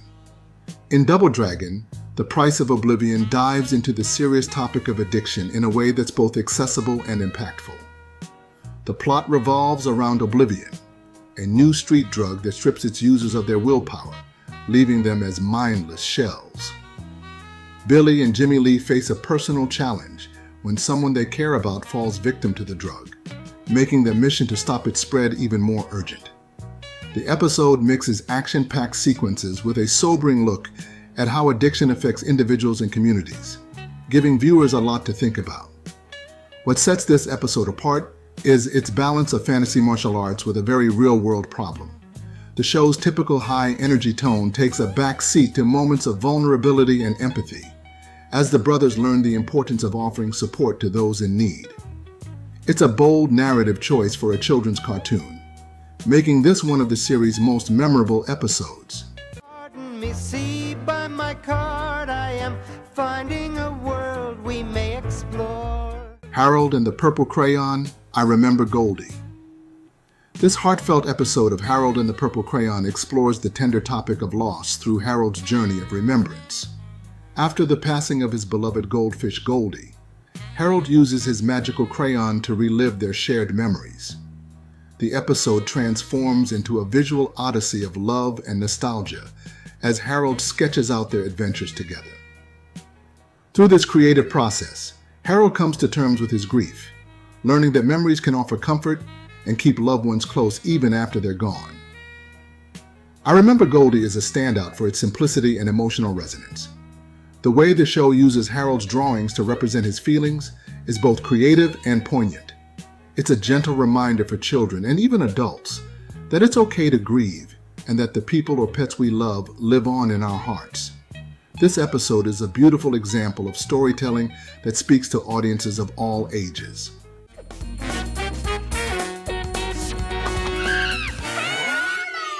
Hey Arnold, The Journal. The Journal is one of the most impactful and emotional episodes of Hey Arnold, providing a deeper look into Arnold's family history. This two-part episode centers on Arnold discovering a journal written by his parents, Miles and Stella, which details their adventures as explorers in the fictional Central American country of San Lorenzo. Through the journal, Arnold learns about his parents' work with the Green-Eyed People, a mysterious native tribe, and how their dedication to helping others led them to stay behind while Arnold was sent home to safety as a baby. What makes the journal so powerful is its combination of adventure, mystery, and heartfelt emotion. The flashbacks offer a glimpse into the love and bravery of Arnold's parents while showing Arnold's emotional journey as he learns more about their sacrifices. The episode ends on a cliffhanger, with Arnold discovering a map that might hold the key to finding his parents, setting the stage for the eventual Hey Arnold, the Jungle movie. The Journal is a masterclass in balancing poignant storytelling with adventurous intrigue, making it one of the most unforgettable episodes of the series.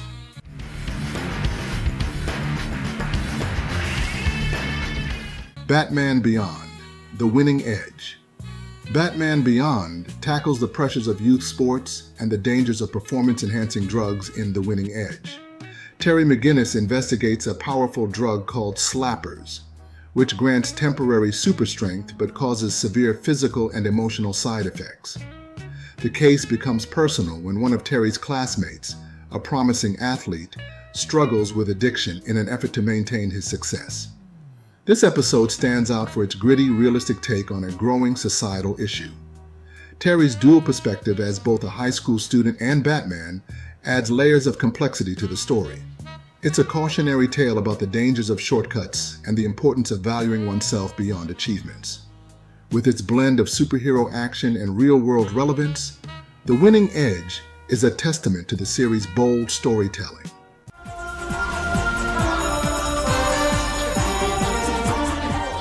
Static Shock, Frozen Out.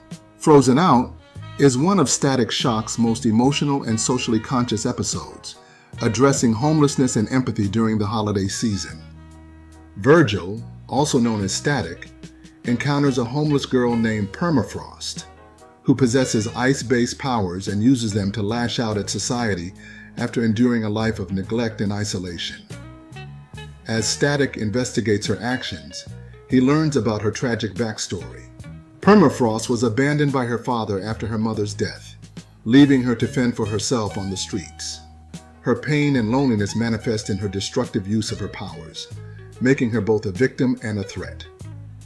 What makes this episode memorable is the way it weaves Permafrost's story into the larger theme of holiday kindness and understanding. Static's determination to reach out to her, despite her hostility, showcases his growth as both a hero and a person. The episode's climax, where Virgil helps Permafrost see that she's not alone and that people do care about her, is both heartwarming and thought-provoking. Frozen Out doesn't shy away from the harsh realities of homelessness and mental health, making it a standout in the series and a reminder of the importance of compassion, especially during the holidays.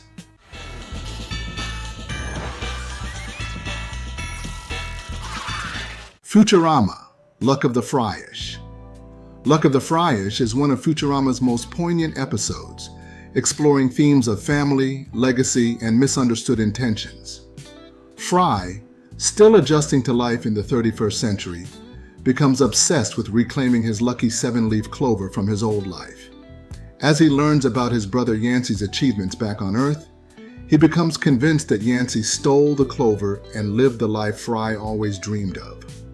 The episode weaves humor and nostalgia as Fry investigates, flashing back to his childhood and the often contentious sibling rivalry with Yancey. However, the final twist reframes the story, as Fry discovers that Yancey honored him by naming his son Philip and encouraging him to live with the adventurous spirit Fry embodied.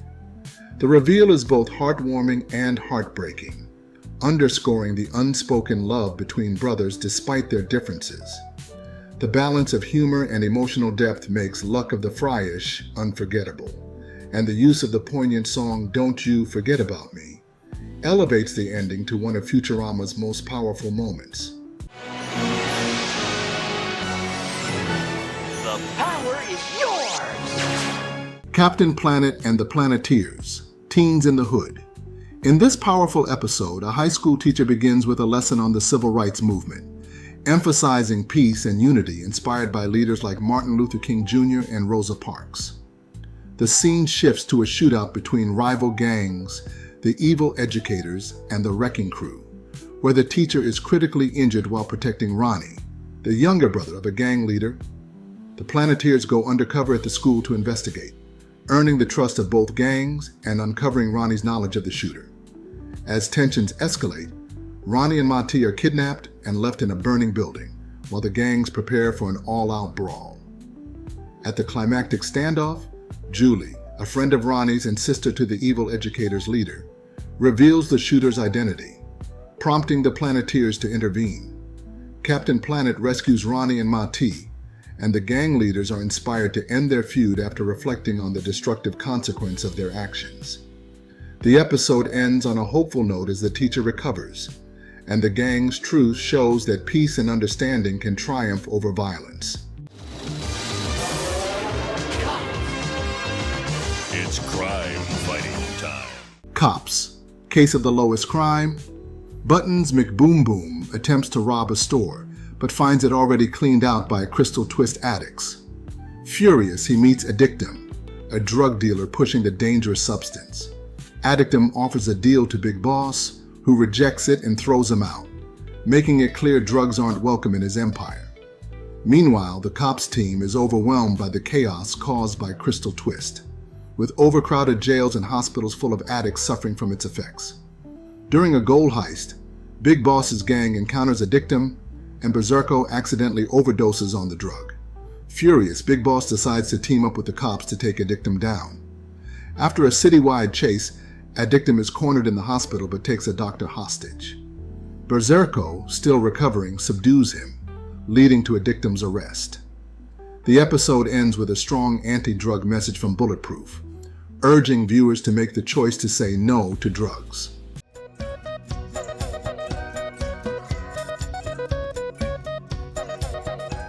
Harvey Beaks, Later Dingus. The Harvey Beaks episode, Later Dingus, masterfully balances humor and heartbreak as it explores loss and friendship. The story begins with Fee and Blister pulling pranks, but later Miriam receives a call from the retirement home and informs Harvey, Foo, and Fee that Blister has passed away. Foo, refusing to believe it, convinces everyone that Blister's death might be his ultimate prank. They stage a prank funeral, expecting him to reveal himself, but when he doesn't, they are crushed by the realization that Blister is truly gone. Fee, devastated, struggles with her grief as the loss sinks in. Later, Miriam gives Fee a box of Blister's belongings, including a heartfelt letter thanking her for the joy she brought to his life. Inspired, Fee and the boys build a statue of Blister as his final prank, finding solace in honoring his memory. The episode ends with Fee saying Blister's signature line, "Later, Dingus," a bittersweet farewell to their beloved friend that captures both the humor and heart of his legacy.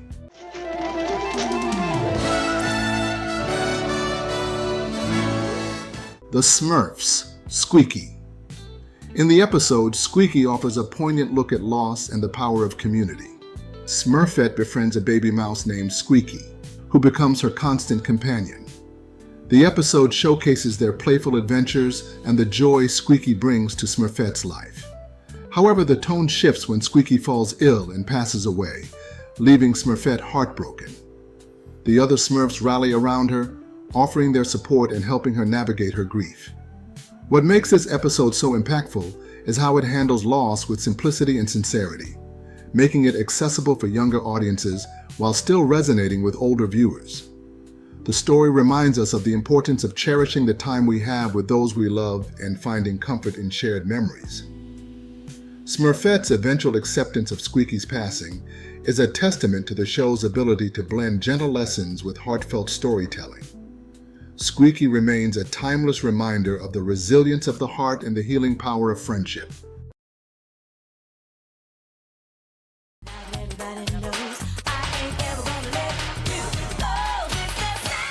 Sister model Tia. Tia chats online with a man named Very Dalton, who claims to be a famous fashion photographer. Tamara, excited about the opportunity, sends Tia's picture to him, and he responds positively. Against their parents' orders, Tamara pretends to be Tia and goes to a photo session. When Tia discovers this, she rushes to stop her. Varik takes pictures of Tamara but becomes inappropriate, asking her to change into a skimpy bikini. Tia arrives, and Varik reveals himself as a fraud targeting girls online. Meanwhile, their parents, Ray and Lisa, learn the truth from Roger and rush to Varik's place. Lisa and Ray arrive just in time to stop Varik, with Ray knocking him out before the police arrest him. Back home, Ray scolds Tamara for disobeying him, and Tia takes responsibility for chatting with the imposter. As punishment, their computer is confiscated, and the twins promise to be more careful. Later, a man claiming to be Montel Jordan asks for help at their door, but the skeptical twins dismiss him, believing he's another scammer. As the real Montel walks away confused, Tamara smugly remarks, "How stupid do people think we really are?"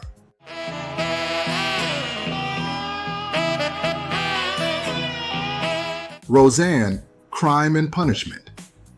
Roseanne notices Jackie acting strangely, but the reason becomes clear when Darlene discovers bruises on Jackie's back after bursting into the bathroom.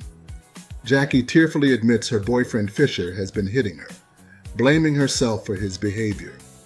Roseanne comforts her and insists on taking her to the hospital for treatment, despite Jackie's initial hesitation. Later, Dan comes home with bruised knuckles and fried chicken, revealing he confronted Fisher. The moment is interrupted when the police arrive to arrest Dan, as Fisher has pressed charges. Roseanne jokingly sticks a piece of chicken in his mouth as he's taken away, promising to bail him out.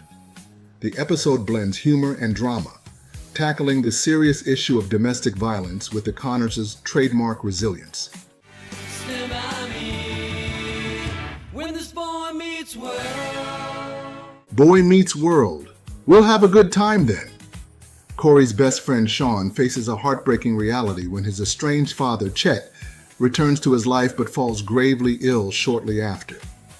The episode explores Sean's conflicting emotions, his desire to reconnect with his dad, and his anger at years of neglect. When Chet passes away, Sean is left grappling with grief and the unresolved feelings that come with it. The Matthews family steps in to offer their love and support during Sean's darkest moment. This episode is one of the series' most emotional, highlighting the pain of losing a loved one and the importance of cherishing the time we have. Ryder Strong's performance as Sean is deeply moving, capturing the complexity of grief and forgiveness. It's a heavy episode, but one that beautifully showcases the strength of friendship and family during tough times.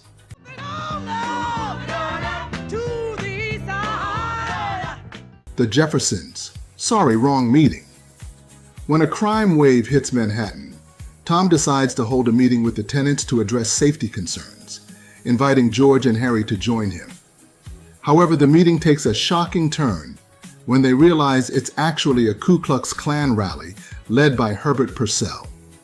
George, unwilling to back down, engages in a heated exchange with Herbert.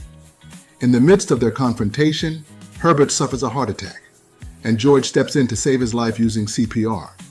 This selfless act leaves Herbert's son Dwayne questioning his father's hateful beliefs. Inspired by George's actions, Dwayne begins to reevaluate his own views on race and prejudice. Despite George's life-saving efforts, Herbert shows no gratitude, instead doubling down on his racist mindset. George uses the opportunity to address the group, calling out the futility of trying to change people like Herbert, who cling to their prejudice even in the face of humanity and compassion. The other tenants, disgusted by Herbert's behavior and moved by George's courage, join Dwayne in walking out of the meeting, leaving Herbert and his followers isolated. The episode ends on a powerful note, highlighting both the persistence of bigotry and the hope for change in the next generation. Facts of life are all about you. The Facts of Life. Fear Strikes Back. In this powerful episode of The Facts of Life, the girls prepare for a movie festival at Bates Academy, dressing as their favorite actors for a chance to win tickets to a Bruce Springsteen concert. While the excitement builds, Mrs. Garrett warns them about a recent rape on campus, leaving Blair uncomfortable and eager to avoid the topic. Despite safety precautions, including a self-defense class, the girls attend the festival, but the night ends in shock when Natalie returns, distraught and revealing she was attacked. Mrs. Garrett consoles her as she begins to process the traumatic event.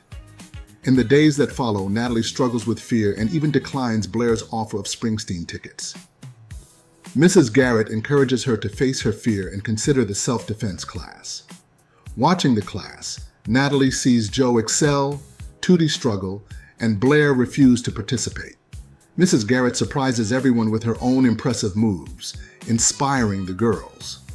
Initially reluctant, Natalie begins to engage when the instructor asks her to help analyze mistakes. With Mrs. Garrett's support, Natalie decides to join the class, taking an important step toward regaining her confidence. He's a smart guy. Smart Guy, Strangers on the Net. In Smart Guy, Strangers on the Net, TJ wants to buy a bootleg game from a man named Marky 412, who he meets through his friend Karen.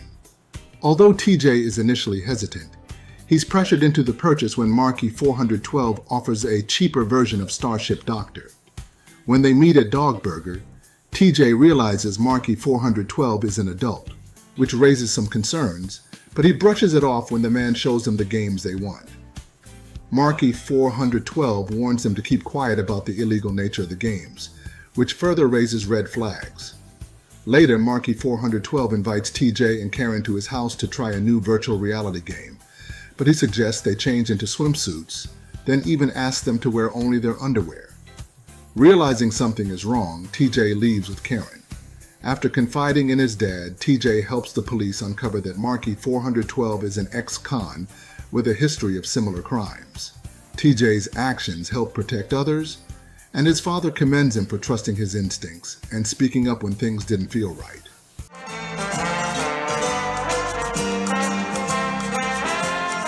Archie Bunker's Place, Archie Alone, Part 1 and 2. In this powerfully emotional episode, Archie wakes up alone on the couch, realizing Edith is missing, marking the beginning of his grief. As he spends the day with his niece Stephanie, the absence of Edith looms over them. Stephanie suggests visiting the cemetery, but Archie distracts himself with plans for the circus. Their awkward interactions continue when a neighbor stops by, and Archie tries to cover up the fact that he and Stephanie haven't eaten the lasagna she made. As the day unfolds, Archie's denial of Edith's death grows, and a call from Stephanie's school about her truancy only adds to the tension.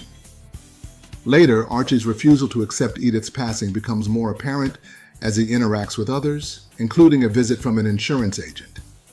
The weight of grief is also affecting Stephanie, who feels uncomfortable talking to Archie about Edith. Through conversations with friends and a counselor, Archie starts to face his emotions. In a tender moment, he breaks down in Edith's empty bedroom, regretting that he didn't get a chance to say goodbye. The episode ends with Archie agreeing to visit the cemetery with Stephanie, marking the beginning of their healing process. Streaks on the china, never mattered before. Who cares? Mr. Belvedere, the counselor. In The Counselor, Wesley Owens, the youngest member of the Owens family, faces inappropriate behavior from a seemingly trustworthy summer camp counselor. The episode makes a smart choice by portraying the predator as a charming professional figure, breaking away from the typical creepy stereotype. The counselor's mild touch on Wesley's shoulders is enough to unsettle him, prompting Wesley to quickly find an excuse to leave and confide in his parents. Wesley's parents believe him immediately and take swift action to report the incident. The show shifts from its usual comedic tone to emphasize the seriousness of the situation, highlighting the importance of respecting boundaries and taking even minor inappropriate touches seriously. This episode provides a valuable lesson about supporting victims and responding to potential abuse appropriately.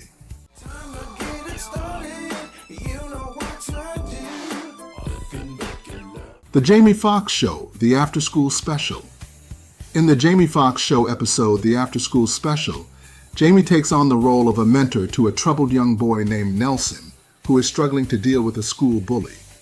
Nelson confides in Jamie about his fear and frustration, revealing that he plans to bring a gun to school to scare off the bully. Alarmed by the gravity of the situation, Jamie tries to connect with Nelson on a personal level, sharing advice and experiences to help him understand that violence is not the answer. Jamie's lighthearted charm takes a back seat as he steps into a more serious role, emphasizing the importance of making better choices even in difficult situations. Realizing the stakes, Jamie enlists the help of Fancy and Braxton to intervene and prevent Nelson from carrying out his plan.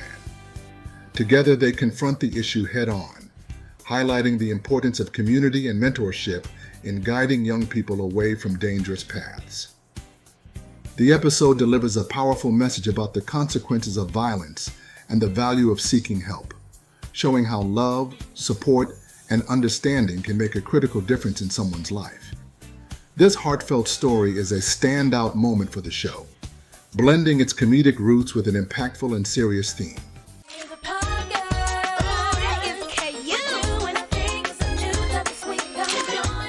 The Parkers' She's Positive. In this powerful and thought-provoking episode of The Parkers, T befriends a woman and later discovers that she is HIV positive.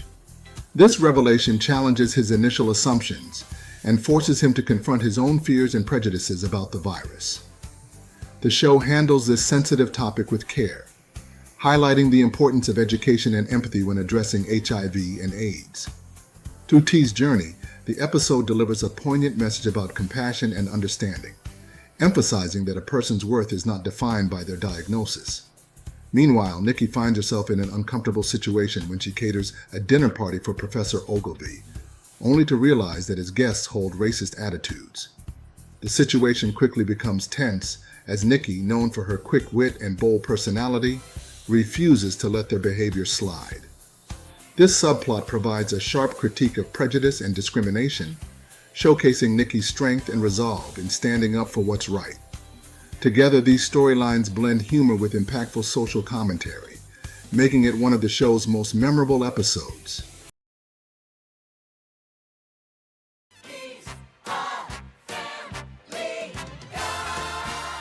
Family Guy, Life of Brian. While Family Guy is best known for its irreverent and often offensive humor, Life of Brian took a surprisingly emotional turn when the show killed off one of its most beloved characters, Brian Griffin. After years of being a sarcastic but lovable companion to the Griffin family, Brian is hit by a car and tragically passes away. The moment is played completely straight, with the family devastated by his loss. They eventually replace him with a new dog, Vinny. But things aren't the same, and fans were equally heartbroken by Brian's sudden exit. Although Family Guy later brought Brian back a couple episodes later, the episode still stands out as one of the few moments where the show broke away from its usual over-the-top comedy. It served as a rare moment of sincerity, reminding fans that even in a world of absurdity, loss is still deeply felt. It's one of the few times the show made audiences cry rather than laugh, proving that even a crude comedy can have a heart.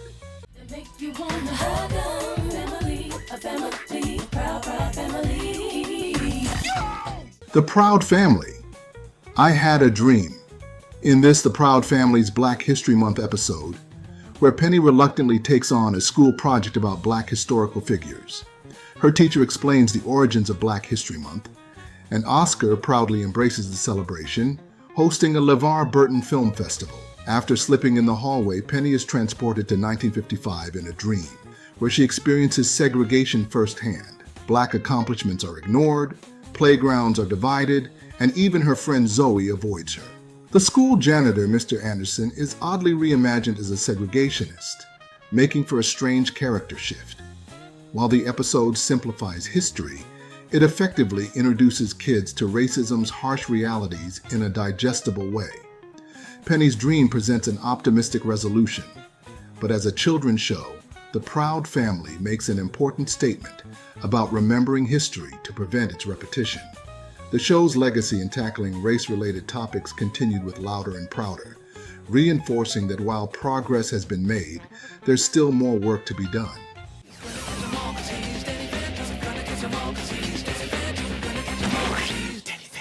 Danny Phantom, My Brother's Keeper. This episode explores self-doubt, emotional manipulation, and sibling bonds in a supernatural way.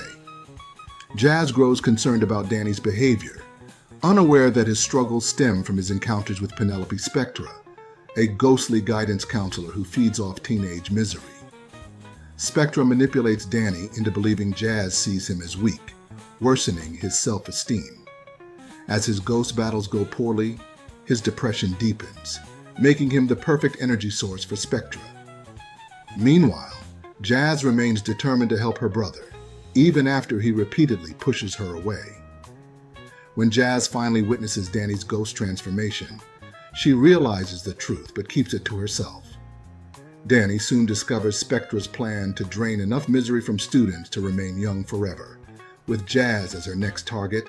With his sister's help, Danny defeats Spectra, restoring his confidence and strengthening their bond.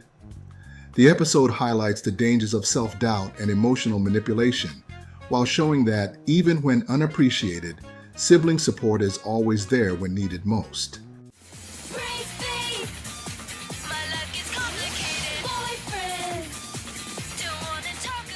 Brace Face, the social fabric. This episode follows Sharon as she starts high school and is paired with Dion, a talented fashion designer whose sexuality is subtly questioned throughout the episode. Despite being called weird and a freak by other students, Dion remains true to himself. Sharon struggles with whether to stand by him or distance herself to avoid being ridiculed. Ultimately, she chooses to defend Dion, showing the importance of standing up for others in the face of discrimination. Though Dion's sexuality is never explicitly stated, the episode makes it clear that he is being targeted for being different. Braceface tackled LGBTQ+ themes with nuance, showing how casual intolerance can affect someone's life. The message of allyship and acceptance makes this a standout episode. And I say, hey, what a wonderful kind of day. If you could learn to work and play. Arthur, Shelter from the Storm. When Hurricane Sadie hits Elwood City, everyone feels the impact in different ways. Arthur is shocked to learn that some families had to leave their pets behind, making him realize how disasters separate loved ones. Muffy, used to a privileged life, is forced to relocate to a shelter after her home floods, teaching her an important lesson in humility and empathy. Meanwhile, Brain, devastated by the destruction of his parents' ice cream shop, experiences anxiety and struggles to sleep, eventually seeking help from a therapist. The episode also highlights the sacrifices military families make, as LaDonna's father is called away for disaster relief right before her birthday. Arthur excels at portraying real-life struggles in a way that resonates with young audiences, showing how natural disasters don't just cause physical damage, but also take an emotional toll. The story emphasizes resilience, community support, and the importance of seeking help in difficult times.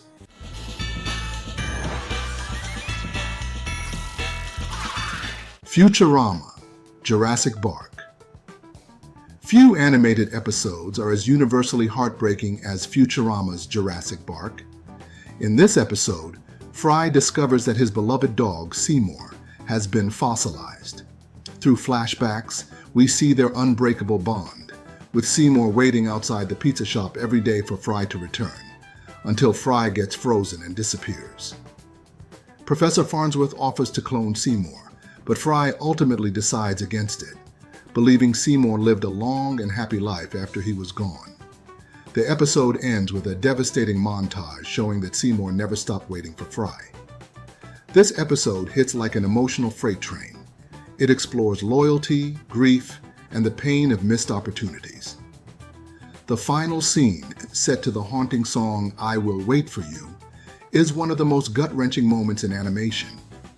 It reminds us that love and loyalty transcend time, making it one of Futurama's most unforgettable episodes.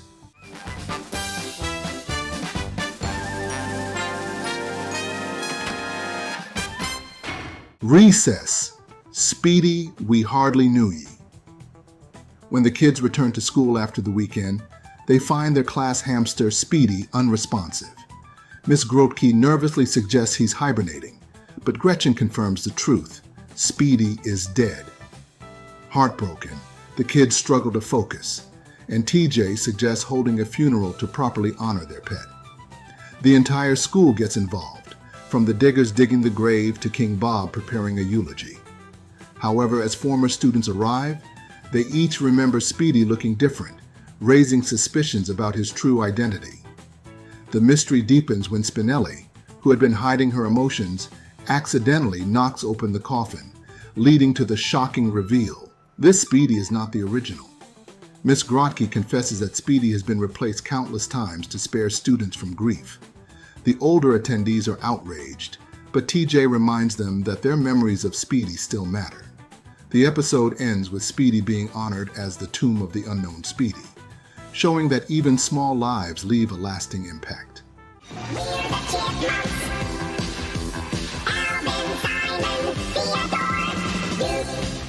The Chipmunks. Miss Miller's Big Gamble. In this emotionally charged episode, Miss Miller, the lovable but sometimes reckless caretaker of the Chipettes, develops a gambling addiction. What starts as harmless fun quickly spirals into a problem, as she begins losing large sums of money, putting her home and financial stability at risk. The Chipettes, realizing the severity of the situation, struggle to help her see the damage her addiction is causing. This episode was ahead of its time in addressing gambling addiction in a children's show. It highlights the dangers of compulsive behavior and the emotional toll it can take on loved ones. By showing Miss Miller's struggle, the episode teaches an important lesson about responsibility, consequences, and seeking help.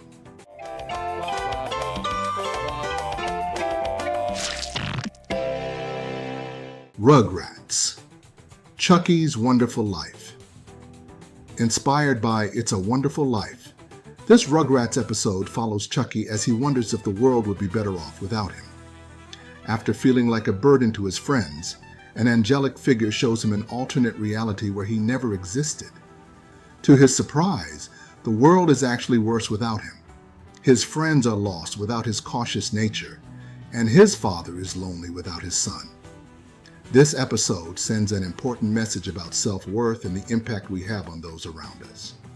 It's a heartfelt reminder that even when we feel insignificant, our presence matters more than we realize. For a show about babies, Rugrats managed to deliver one of the most emotional and meaningful episodes about self-esteem.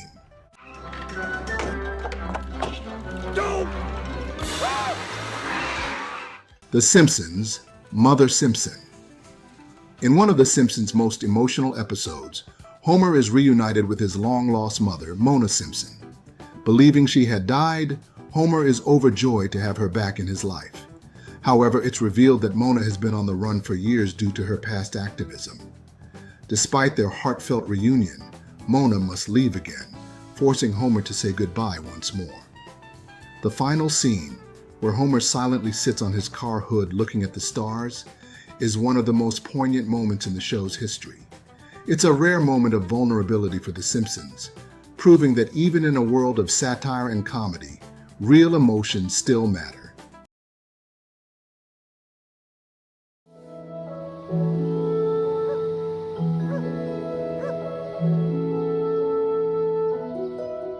Sesame Street.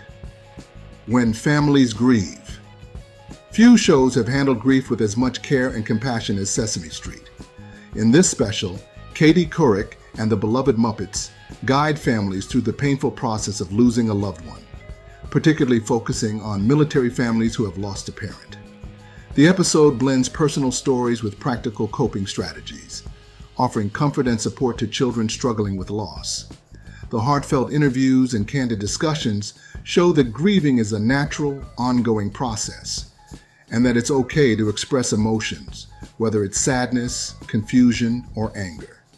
This special stands out not just for its educational value, but for its emotional depth. While Sesame Street has addressed difficult topics before, this episode provides a sense of healing and community for children dealing with grief. By presenting real families alongside the Muppets, the show reinforces that no one has to go through loss alone. It's a beautiful example of television being used as a force for good, helping children understand and process something that even adults struggle with.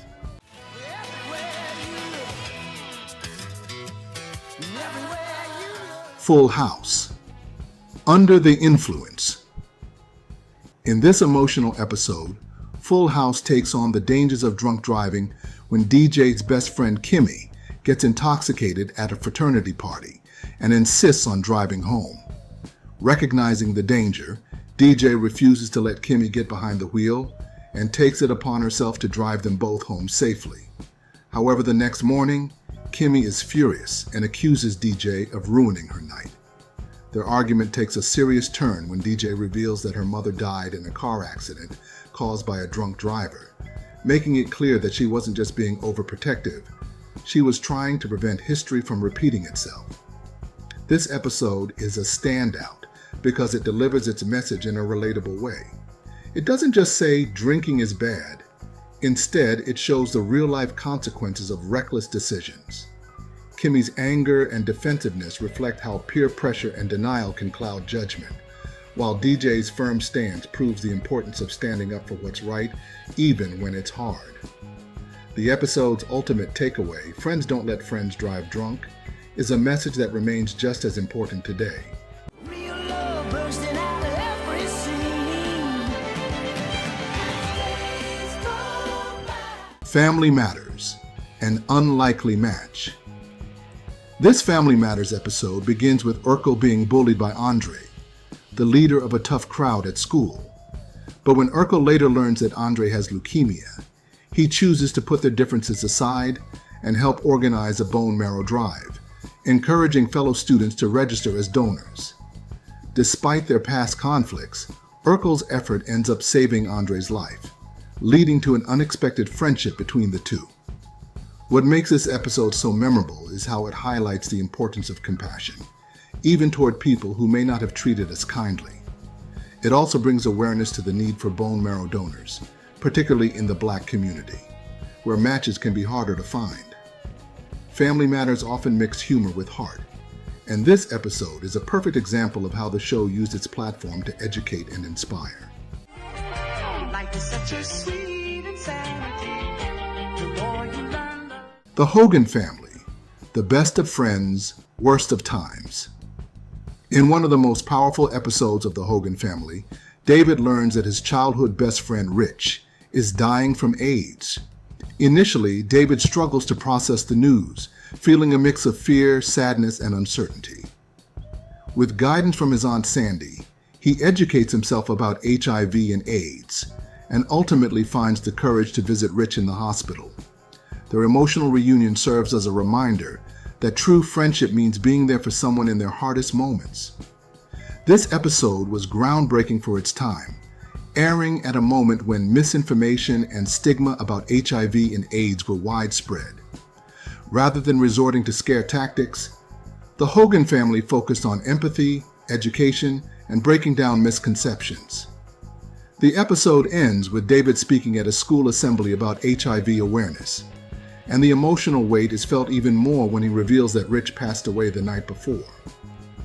The show's use of Dionne Warwick's "That's What Friends Are For" over the final montage makes this one of the most touching and important Very Special episodes of the era.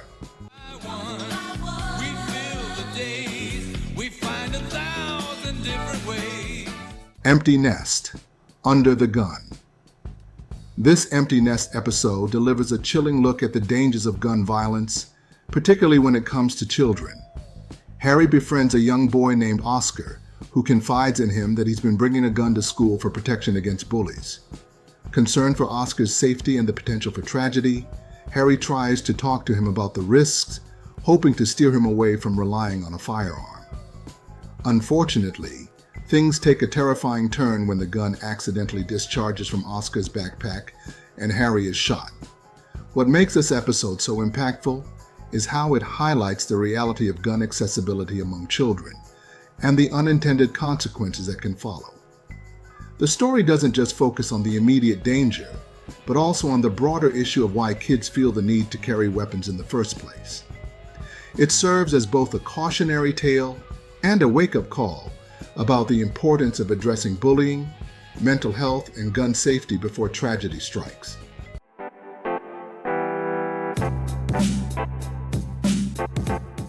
The Wayans brothers, The High Life.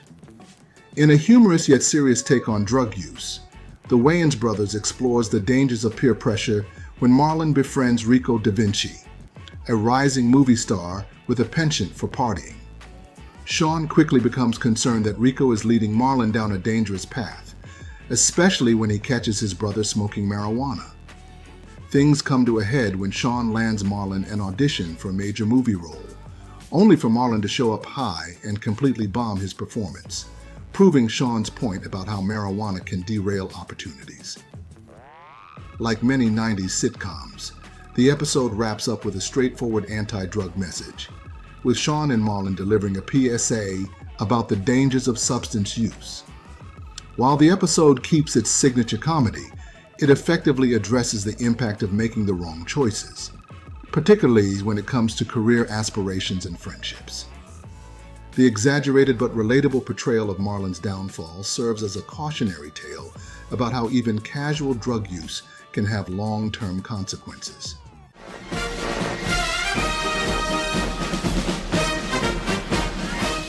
Major Dad, Conduct Unbecoming. This Major Dad episode takes on the difficult subject of domestic abuse as the Major learns that his daughter Robin's boyfriend Joey is being physically abused by his father. Rather than standing by, the Major steps in to help Joey and his mother seek protection, connecting them with a family service center to ensure their safety. However, his intervention doesn't stop there. He confronts Joey's father directly, making it clear that he won't be able to see his family again until he gets help through counseling. The episode handles the subject with the seriousness it deserves, showing the importance of taking action when someone is in danger. It also highlights how abuse isn't always easy to recognize, and that victims often feel trapped or helpless. By portraying the Major as a firm but compassionate figure, the show reinforces the idea that offering support and resources can make a difference in breaking the cycle of violence.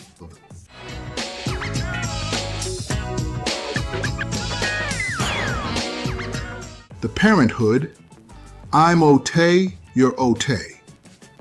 In this thought-provoking episode, Nicholas is assigned to dress as an influential Black figure for Black History Month. His family suggests prominent leaders like Martin Luther King Jr. and Harriet Tubman, but Nicholas surprises everyone by choosing buckwheat from the Little Rascals. His family is horrified, seeing it as reinforcing a negative stereotype, but Nicholas defends his choice by arguing that the actor who played buckwheat, William Thomas Jr., broke barriers for future Black performers. The episode does an excellent job of exploring the complexity of representation in media. Through a dream sequence, Robert and Wendell experienced the limited roles available to Black actors in early Hollywood, helping Nicholas understand why his family was so concerned. But rather than forcing him to change his choice, the episode allows Nicholas to explain his reasoning, ultimately turning the moment into a lesson on the history of Black entertainers.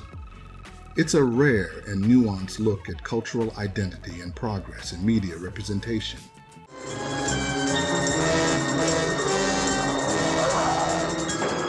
The Incredible Hulk, A Child in Need.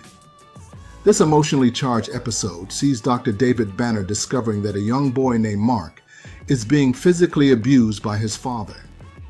Despite Mark arriving at school with obvious bruises, his injuries are ignored by both teachers and the school nurse. Banner, unable to stand by, befriends the boy and attempts to intervene.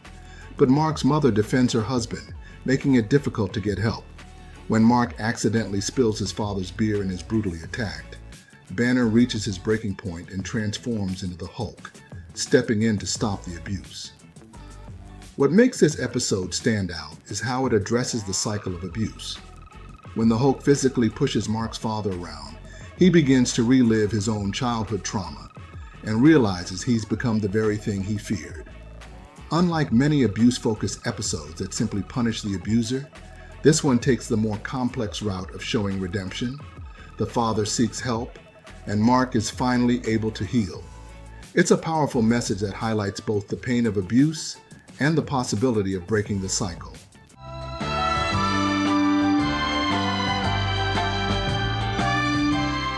Little House on the Prairie, The Wisdom of Solomon. In The Wisdom of Solomon, Little House on the Prairie delivers a powerful lesson on racism and the limitations of kindness in the face of systemic inequality. The episode follows Solomon Henry, a young black boy who dreams of receiving a proper education. He runs away from home and approaches the Ingalls family, offering to work for them in exchange for schooling. The family, despite their good intentions, is unable to shield him from the harsh prejudices of the surrounding community. What makes this episode so thought-provoking is how it acknowledges the reality that sometimes, no matter how kind or welcoming individuals may be, societal structures and biases remain difficult to overcome. Solomon ultimately realizes that the dream he sought isn't attainable in Walnut Grove and returns to his family, a heartbreaking yet realistic resolution. The episode serves as a sobering reminder of the deep-rooted obstacles that marginalized communities have faced throughout history, emphasizing the need for real systemic change rather than just individual goodwill.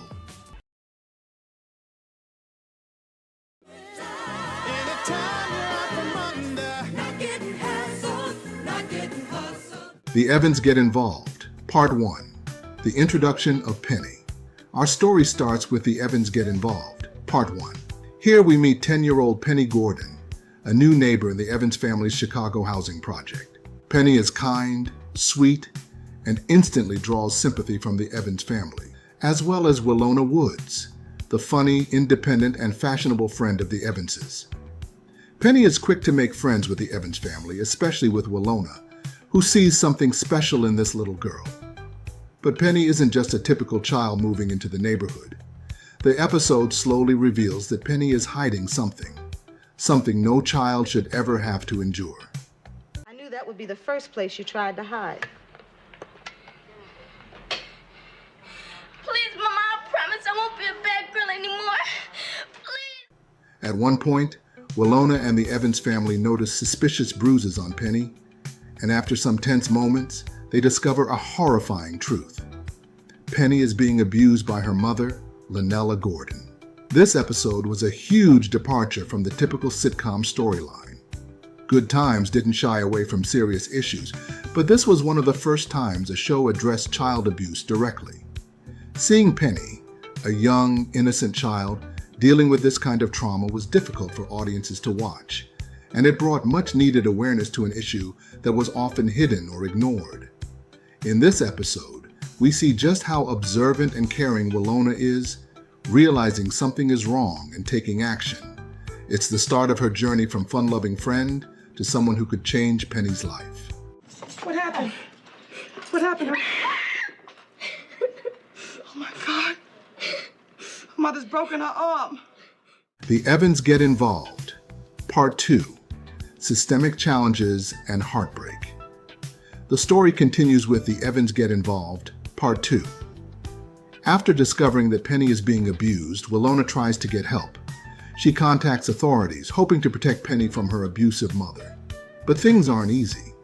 Willona quickly finds herself up against the frustrating and slow-moving bureaucracy of the child welfare system, facing one obstacle after another as she tries to report the abuse and ensure Penny's safety. To make matters worse, Just as Willona is working to get Penny help, Penny and her mother abruptly move out of the building, disappearing without a trace. Willona and the Evans family are left feeling powerless, knowing that Penny is still in danger but unable to do anything about it. This episode sheds light on the systemic failures that can make it nearly impossible for children like Penny to get the help they need. Even with someone as determined as Willona fighting for her, Penny is still left vulnerable to her mother's abuse. It's a powerful reminder of the real-life challenges many families face when trying to navigate these systems. I carried that baby and I made a living for myself at the same time. And I wanted to do those things. But when the baby was born, what did she do for me, huh? What did she do for me? Nothing. The Evans get involved.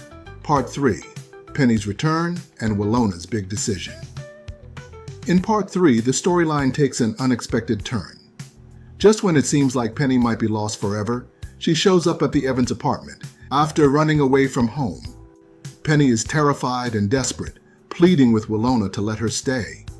This is a powerful moment that shows just how much Penny has come to trust and care for Willona. For her, Willona represents a safe haven, something she's never known before. But Penny's return creates a dilemma for Willona. Penny's mother has abandoned her, and it's clear that Penny needs a stable, loving home. But Willona, a single woman who's never been a mother, isn't sure if she's ready for the responsibility. She's always been known for her independence and free spirit, but now she's faced with a life-changing decision.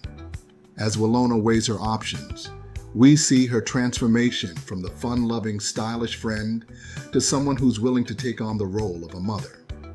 This moment is both heartwarming and heartbreaking because it highlights the complexities of Penny's situation.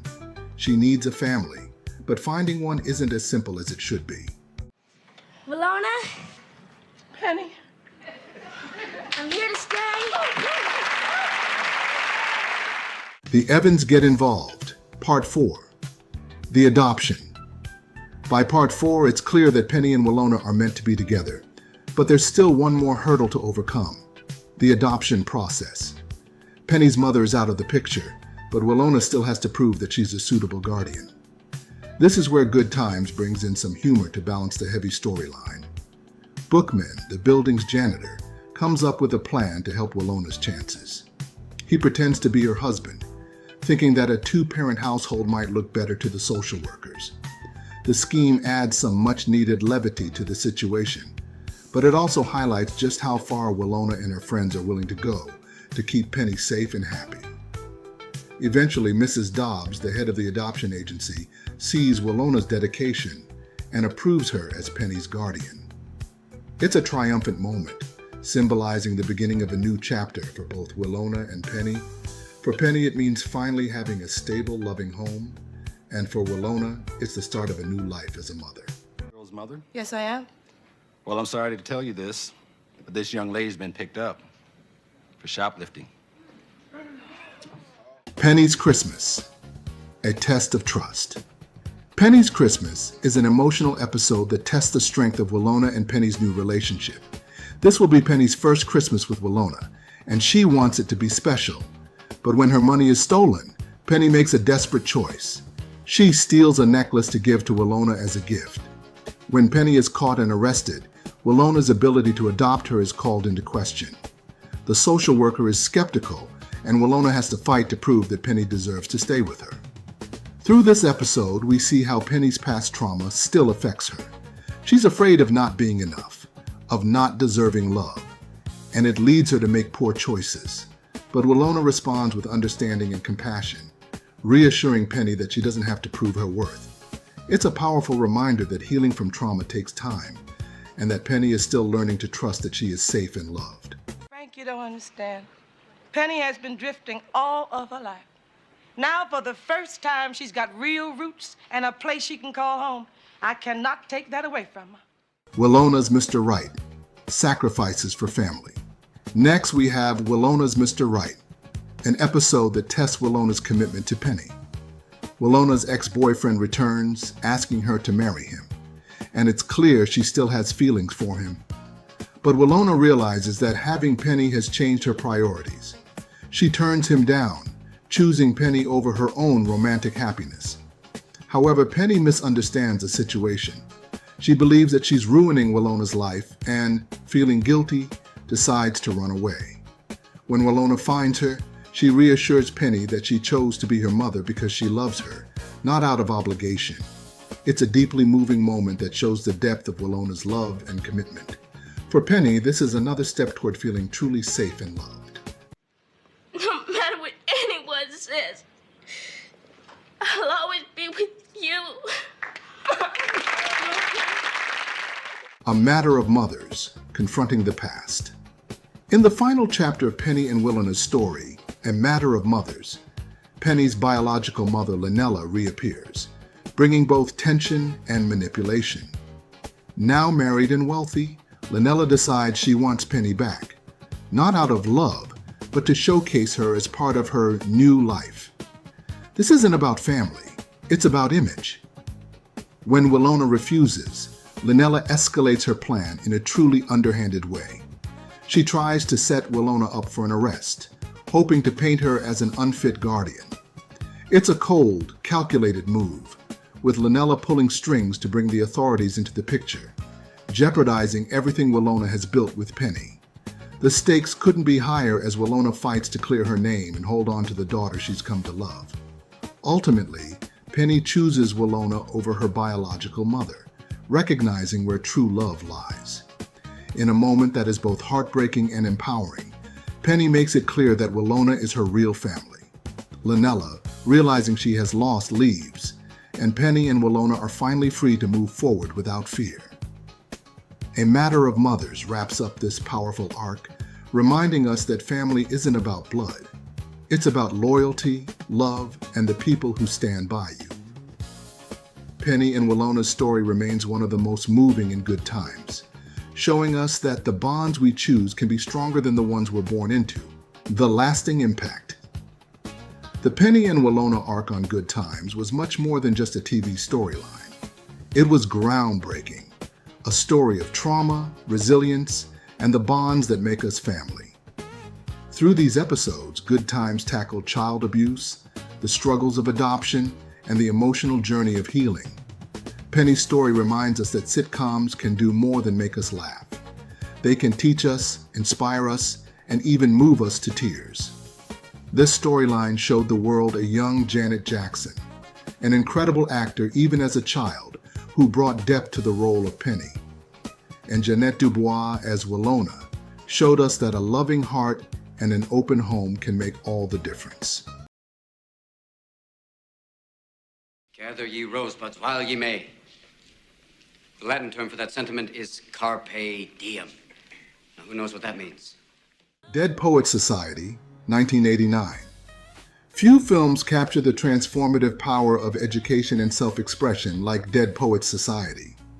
Set in a conservative boarding school, the movie follows John Keating, played by Robin Williams, a charismatic English teacher who inspires his students to embrace poetry, think independently, and seize the day. The film masterfully explores themes of conformity, individuality, and the pressures young people face to meet societal expectations.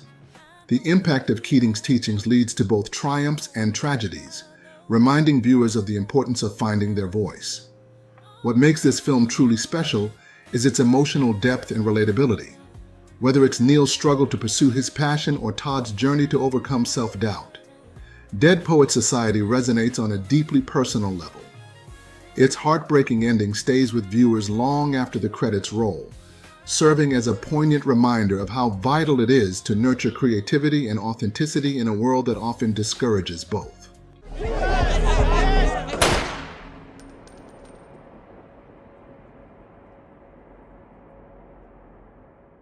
Fruitvale Station, 2013. Based on the true story of Oscar Grant, Fruitvale Station is a powerful and devastating look at systemic injustice and the human impact of police brutality. Directed by Ryan Coogler and starring Michael B. Jordan, the film chronicles the final day in the life of Oscar, a young black man navigating fatherhood, relationships, and his own struggles before being fatally shot by police on New Year's Day, 2009. The movie avoids sensationalism, focusing instead on Oscar as a fully realized person, making the tragedy of his death even more harrowing. What makes Fruitvale Station unforgettable is its ability to humanize Oscar and provide an intimate window into his life. It forces viewers to confront the devastating consequence of implicit bias and systemic racism while challenging them to see beyond the headlines. The film's raw, unflinching narrative ensures that Oscar Grant's story, and those like his, will not be forgotten. So that's your new girl, huh? I hope so for now. You like him kind of young, right? Fucking baby. I like him new, not like you. Kids, 1995. Controversial and unrelenting, Kids offers a stark portrayal of teenage recklessness, sexuality, and drug use in 1990s New York City. Directed by Larry Clark, the film follows a group of teens over the course of a single day, focusing on Telly, whose reckless behavior has devastating consequences. With a documentary-like style, Kids doesn't sugarcoat its message, presenting a raw and unsettling depiction of youth culture and the dangers of unchecked hedonism. The film sparked significant debate upon release, with its unfiltered portrayal of taboo topics shocking audiences. But beneath its shock value lies an important cautionary tale about the vulnerabilities of adolescence and the consequences of a lack of guidance. Kids is not an easy watch, but it remains a powerful reminder of the importance of open communication and awareness in addressing issues affecting young people. Ricky!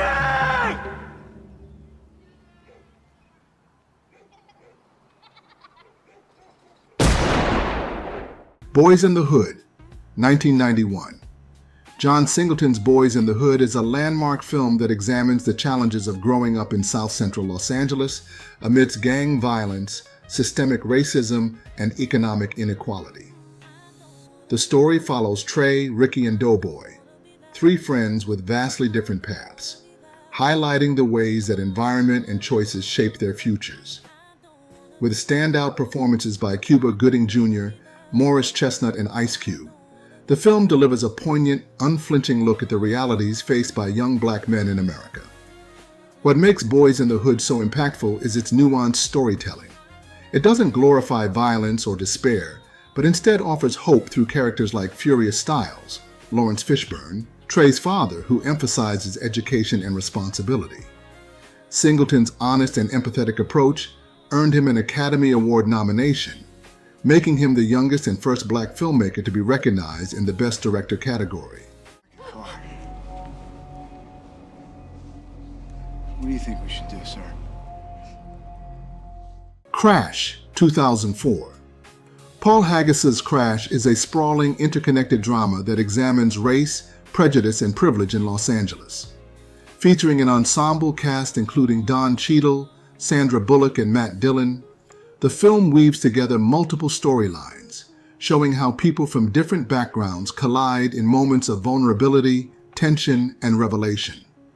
Each character is deeply flawed, reflecting the complexities of human behavior and the pervasiveness of societal biases.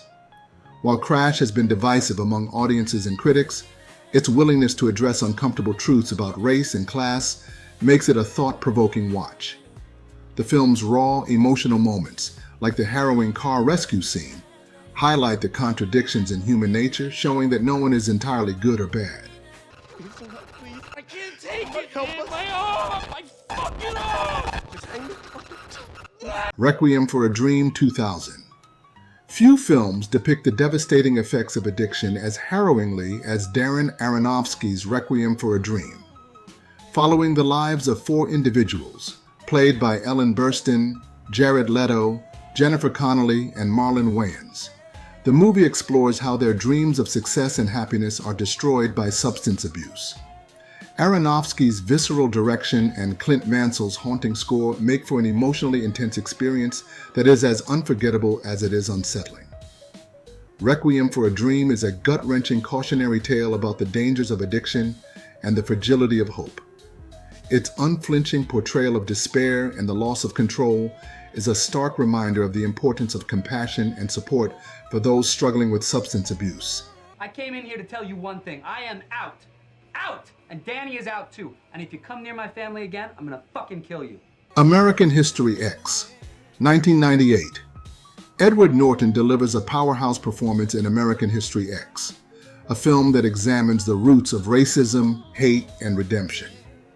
The story follows Derek, a reformed neo-Nazi, as he attempts to prevent his younger brother from following in his footsteps. Told through a series of flashbacks, the film delves into the societal and personal influences that led Derek down a dark path and the events that ultimately led him to change.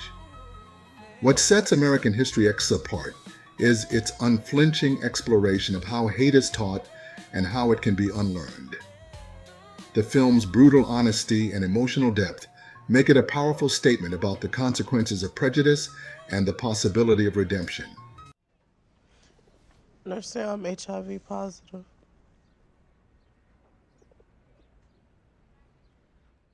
Precious, 2009. Based on the novel Push by Sapphire, Precious is a raw and deeply moving story about a young woman overcoming unimaginable adversity. Gabourey Sidibe stars as Precious, an illiterate teen who suffers abuse at the hands of her parents, but finds hope and support through her teacher, played by Paula Patton. The film explores themes of resilience, self-worth, and the transformative power of education and compassion. Lee Daniels' direction and the standout performances, particularly by Monique, who won an Academy Award for her role, make Precious an emotionally gripping film. It's a testament to the strength of the human spirit and the importance of finding support in the face of unimaginable odds. Did you read all this? I don't know. You don't know. Vern. Did you read Macbeth? I don't know, Vern. You read Hamlet? I don't know, Vern. Read The Twelfth Night? Stop it. Rain Man, 1988. Barry Levinson's Rain Man is a moving story about family, connection, and understanding. The film follows Charlie Babbitt, Tom Cruise, a self-centered car dealer who discovers he has an older brother, Raymond, Dustin Hoffman, after their father's death. Raymond, an autistic savant, has inherited most of their father's estate. Hoping to gain control of the inheritance, Charlie takes Raymond on a cross-country road trip. But along the way, their bond grows as Charlie begins to understand and appreciate Raymond's unique perspective. Dustin Hoffman's portrayal of Raymond is masterful, earning him an Academy Award and shedding light on autism in a compassionate way. The film highlights the beauty and challenges of neurodiversity while also telling a story of personal growth. Charlie's transformation from selfishness to empathy is both touching and inspiring. With its heartfelt performances and emotional depth, Rain Man remains a timeless exploration of what it means to truly connect with others. If you ask me a question and I don't know the answer, I'm going to tell you that I don't know. But I bet you what, I know how to find the answer. The Pursuit of Happiness, 2006. Starring Will Smith in one of his most memorable roles, The Pursuit of Happiness is a heartwarming story of resilience and determination. Based on the true story of Chris Gardner, the film follows a struggling single father as he faces homelessness while pursuing a career as a stockbroker. Gardner's unwavering determination and love for his son, played by Jaden Smith, make this story both inspiring and deeply emotional. The film is a powerful reminder that success is often the result of perseverance in the face of hardship. Its uplifting message and heartfelt performances resonate with audiences, making it a timeless story of hope and perseverance. I'm not chicken. You're a turkey. Get real. Joey's the door. Don't even talk to him. Cowabunga! Let's start with the Teenage Mutant Ninja Turtles. If you grew up in the late 80s and early 90s, you probably remember Turtle Tips. These were short clips where the turtles would teach us valuable lessons about the environment and staying safe. Whether it was recycling, not littering, or wearing a seatbelt, the turtles had us covered. But one of the most famous moments came from their anti-drug PSA featuring Joey, where he memorably says, "I'm not a chicken, you're a turkey." It was such a weird yet iconic way of discouraging drug use. Like, did it work? Who knows? But it was Ninja Turtles. So we listened. The turtles were always teaching us something while also giving us pizza cravings. This is crack. Rock cocaine. Next up, we have Pee Wee Herman. Yes, even Pee Wee got in on the PSA action. Pee Wee's famous anti-drug PSA was direct and a little creepy if you think about it. He looked straight into the camera and told kids that crack was whack, more or less. The seriousness of the message was kind of jarring coming from Pee-wee, but that made it stick. He used his weird charm to hammer home the dangers of drugs, and whether you were freaked out or listening intently, you got the point. Avoid a problem, meet it, And beat it. Now I know. and knowing is half the battle. G.I. Joe! Then there was G.I. Joe, a show that gave us the phrase, "And knowing is half the battle." Those 5 words were probably some of the most memorable lines from any PSA. After every episode, the Joes would teach kids valuable life lessons, like what to do in a fire or how to treat a cut, or sometimes it was just simple stuff like being nice to your neighbors. These short segments felt like a natural part of the show, and even if you didn't take it all in as a kid, knowing is half the battle definitely stuck with you. Shira and I want to talk to you about something that's very personal, your body. Remember, it's your body and no one should touch you in a way that you feel is wrong. How could we forget He-Man? At the end of He-Man and the Masters of the Universe, He-Man himself would often appear with a message that was both empowering and a little goofy. He'd talk about standing up to bullies, telling the truth, and even listening to your parents. What made He-Man's PSAs fun was that they were simple, straightforward, and always ended with He-Man smiling, which reassured you that everything would be fine as long as you did the right thing. Because drugs can kill, and if you do drugs, you go to hell before you die. Now, let's talk about the Super Mario Bros. Super Show. This show didn't just give us a wild mix of animated Mushroom Kingdom adventures, live-action antics, it also threw in some pretty entertaining PSAs. The Super Mario Bros. Super Show had Mario and Luigi delivering what were known as the more you know style messages at the end of each episode. Whether it was telling kids to always ask for help when something was too heavy to lift, reminding them to treat others with respect, or even giving hygiene advice like brushing your teeth and washing your hands, Mario and Luigi were on it. Paper or plastic? Save it. We brought our own. The power is yours! Now, we have to talk about Captain Planet. This entire show was basically one long PSA about saving the Earth, recycling, and fighting pollution. Captain Planet's mission was to remind kids that they had the power to make a difference. The Planeteers and their magic rings inspired a whole generation to care about the environment. Whether or not you were really out there picking up trash is another story, but Captain Planet made you feel like you should. So remember, if you need help, don't be afraid to ask for it. If someone is abusing you in any way, talk to an adult you trust. Spider-Man had a particularly heavy PSA about abuse, titled, "Don't Hide Abuse." In this message, Spidey tells kids that if they're being abused, they shouldn't keep it to themselves or feel ashamed. They should reach out for help. It was a more serious and emotional PSA, and it was one of the few that tackled such a dark issue. The fact that it came from Spider-Man, a character known for his own personal struggles, gave the message extra weight. There's nothing more cool than being hugged by someone you like. But if someone tries to touch you in a place or in a way that makes you feel uncomfortable, that's no good. And finally, there was Sonic the Hedgehog. Sonic's PSAs were short and to the point, typically addressing things like bullying or staying safe. He had a popular catchphrase, "That's no good," and it always came after he taught kids something important, like not talking to strangers or how to handle peer pressure. Sonic was quick, cool, and right to the point, which made his PSAs easy to remember and share with friends. PSA specials. Now moving on to some full-length PSA specials that dominated TV screens during our childhood. This Earth Day show makes it look like things are pretty bad for the people. Yeah, well actually it's worse for the animals. First up is the Earth Day special, a star-studded PSA extravaganza that aired to promote environmental awareness. The special featured a mix of live action and animated segments with appearances by pretty much everyone.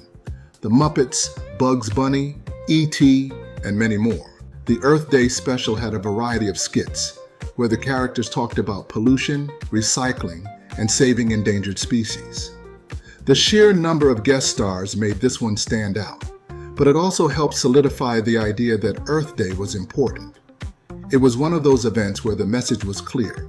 No matter who your favorite character was, they all agreed that we needed to take care of the planet. Say yes to your life. And when it comes to drugs and alcohol, just say no. Then we had the famous Just Say No TV commercials.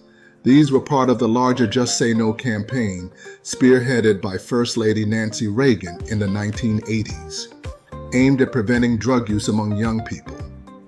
These commercials were everywhere, on TV, in schools, and even on billboards. One of the most iconic ads featured a frying pan with the simple line, "This is your brain on drugs," followed by the dramatic cracking of an egg to show how drugs can fry your brain. Simple, but effective. Other commercials starred celebrities and popular TV stars, hammering home the idea that drugs were dangerous and to be avoided at all costs. While the slogan "Just Say No" became a cultural catchphrase, there was also some criticism over the years for oversimplifying the complex issue of drug abuse. Still, the campaign had a massive influence on pop culture, and the message was everywhere during the 80s and 90s. This is a Nickelodeon special edition.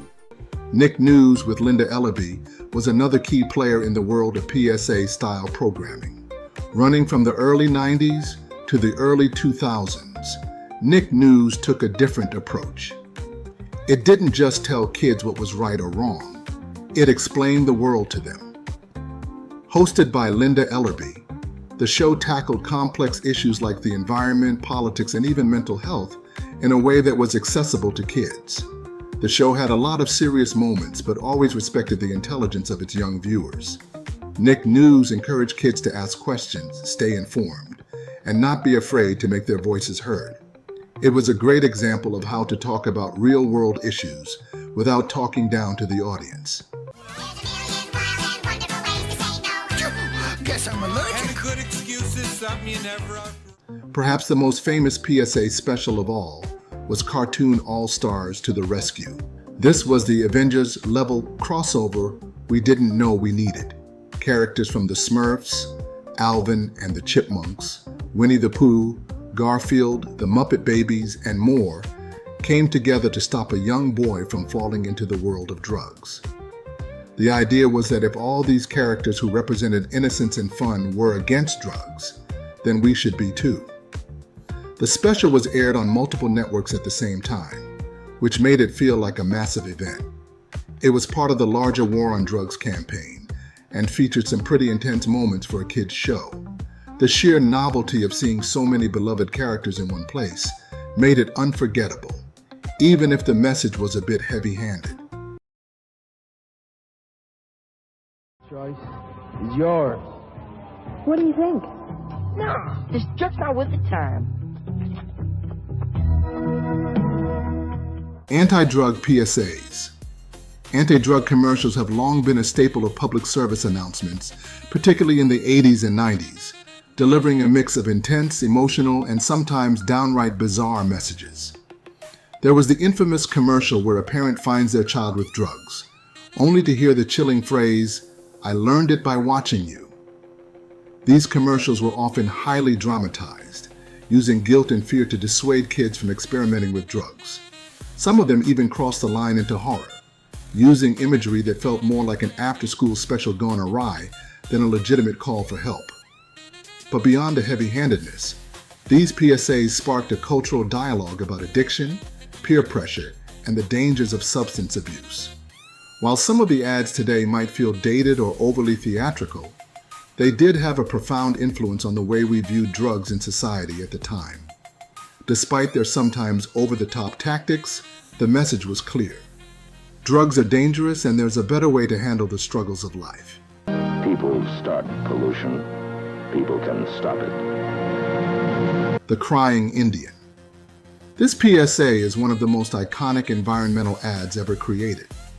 Released in 1971 by the Keep America Beautiful campaign, it featured Iron Eyes Cody, an actor portraying a Native American man who sheds a single tear as he witnesses pollution and environmental destruction. The powerful imagery and the tagline, "People start pollution, people can stop it," were meant to evoke guilt and motivate viewers to take action against littering and pollution. At the time, the PSA resonated deeply, sparking environmental awareness during the rise of the environmental movement in the 1970s. However, as time went on, the PSA faced backlash and became a source of mockery in pop culture. Iron Eyes Cody was later revealed not to be Native American but of Italian descent, which brought criticism for perpetuating stereotypes and cultural misrepresentation. The tearful scene, once emotional and inspiring, became a meme-like moment, with parodies popping up in shows like The Simpsons and South Park. While the PSA's original intention was noble, its legacy is a mixed bag of both environmental awareness and the problematic issues of appropriation and authenticity in media.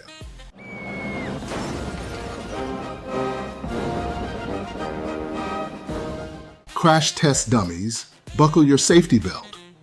The crash test dummies, Vince and Larry, burst onto the scene in the 1980s, delivering a strong message about the importance of seatbelt use. These anthropomorphic crash test dummies were humorous yet serious, showing what could happen to passengers in a car crash without proper restraints. The mix of comedy and hard-hitting visuals made the campaign incredibly effective and memorable. The crash test dummies didn't just succeed in raising awareness, they changed behavior. Seatbelt use in the United States saw a significant increase during the years the campaign aired. Vince and Larry became cultural icons, even earning a spot in the Smithsonian. Their legacy is a testament to how humor, when paired with an important message, can lead to real change. Come on, guys. I thought you knew better. Don't copy that floppy. Don't Copy That Floppy. For kids in the early 90s, Don't Copy That Floppy was an unforgettable PSA about software piracy. The ad featured a rapping character named MC Double Def DP, who warned kids about the dangers of illegally copying computer games and software. While the message was serious, the cheesy rap and dated visuals made it unintentionally hilarious. Despite its campy execution, the PSA was ahead of its time in addressing digital piracy. It became a cult classic, often parodied and fondly remembered by those who grew up in the era of floppy disks. Looking back, it's both a relic of its time and a surprisingly relevant message in today's digital age. Leave the 911 lines open for real emergencies. For anything else, call directory assistance. Think before you call 911. 911. Call for help. The 911 Call for Help PSAs emphasize the importance of knowing when and how to contact emergency services. They highlight that in emergencies like fires, medical crises, or crimes, calling 911 can save lives. These campaigns stress staying calm, providing clear details about the situation and location, and avoiding unnecessary calls that could delay help for others in need.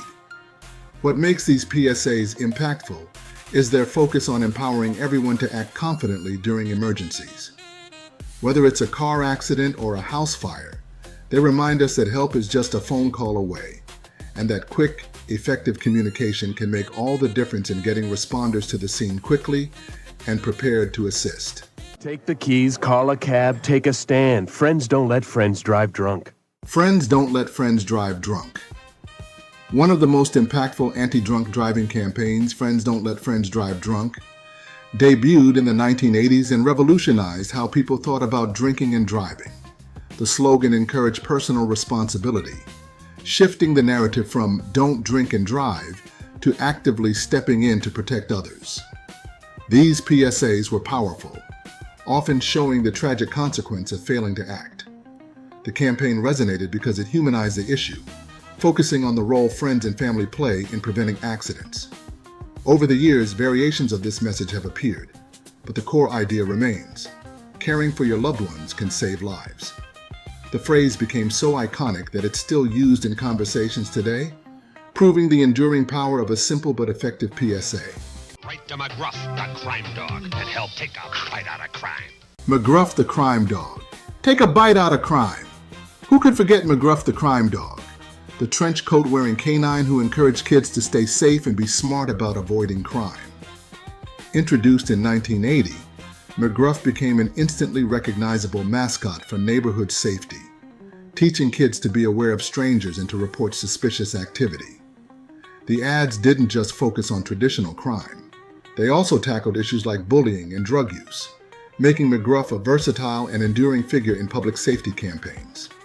McGruff's gravelly voice and no-nonsense attitude made him the kind of character kids could trust and adults could appreciate. Over the years, McGruff became more than just a TV figure. He appeared in comic books, schools, and community events, spreading his message far and wide. The character managed to evolve with the times, addressing cyber safety as the internet became more prevalent. Decades later, McGruff remains a beloved symbol of vigilance and safety, proving the staying power of a well-crafted PSA character. Don't do it. Don't do it. Meth, not even once. Few anti-drug campaigns have been as haunting as the Meth Not Even Once ads. These PSAs didn't pull any punches, showing the devastating physical and emotional toll of methamphetamine addiction. From shocking before and after images of meth users to stories of ruined lives, the ads were as unforgettable as they were terrifying. The campaign's tagline, "Not Even Once," emphasized the idea that trying meth even once could lead to irreversible consequences. The raw, unfiltered portrayal of addiction set these PSAs apart from others, making them some of the most impactful public service messages in recent memory. This isn't TV, it's real life. Just because you think someone's wrong doesn't mean you should attack them. Mighty Morphin Power Rangers PSAs. During its peak in the 90s, Mighty Morphin Power Rangers took time between episodes to deliver PSAs aimed at their young audience. These segments tackled topics like teamwork, anti-bullying, and staying in school, often delivered by the Rangers themselves while still in costume. What made these PSAs so effective was the connection kids already had with the Rangers. Seeing their heroes talk about doing the right thing made the messages stick. The Power Rangers reminded viewers that being a hero wasn't just about fighting monsters. It was about making good choices in everyday life. Listen to your senior year girlfriend. Hi, Tom. I'm waiting. Milk. It does a body good. Milk. It does a body good. If you grew up in the 80s or 90s, chances are you remember the Milk It Does a Body Good commercials. These PSAs promoted the health benefits of milk, focusing on how it could help kids grow taller and stronger. Featuring catchy jingles and relatable scenarios, the campaign made drinking milk seem not just healthy but cool. While the science behind the claims has been debated over the years, the campaign's impact is undeniable. The phrase "it does a body good" became a cultural catchphrase, cementing milk's place in the public consciousness. Whether or not you were a milk drinker, the ads were hard to forget. Want to make your dream work? Try teamwork. Reading Rainbow. Take a look. It's in a book. Reading Rainbow wasn't just about encouraging kids to read during its episodes. It also featured PSAs to promote literacy and a love for books. Hosted by LeVar Burton, these PSAs often highlighted how reading could transport kids to new worlds and help them achieve their dreams. What made these PSAs so special was their heartfelt and inspirational tone. Burton's genuine passion for reading shone through, making kids want to pick up a book and explore. These PSAs weren't just educational, they were magical, sparking a lifelong love of reading in many viewers. Only you can prevent wildfires. Smokey Bear. Smokey Bear has been a part of the American consciousness since 1944, with his iconic slogan, "Only you can prevent forest fires." With his ranger hat and serious demeanor, Smokey emphasized the importance of personal responsibility when it came to protecting nature. The character was created during World War II when forest fires posed a real threat to resources needed for the war effort. Smokey's message, however, outlived that era, becoming timeless advice for anyone venturing into the great outdoors. What made Smokey so effective was his direct appeal to individuals. The PSAs made it clear that even small mistakes, like an unattended campfire or a carelessly discarded cigarette, could lead to massive destruction. With forest fires becoming an increasingly urgent issue, Smokey's relevance has only grown. Whether on posters, in commercials, or on social media, Smokey continues to teach generations the importance of protecting our natural world. Stop, drop, and roll. Stop, drop, and roll. Fire safety for kids. Stop, drop, and roll is probably the first thing that comes to mind when anyone thinks about fire safety. This simple three-step instruction has been ingrained into children for decades, thanks to PSAs and school programs.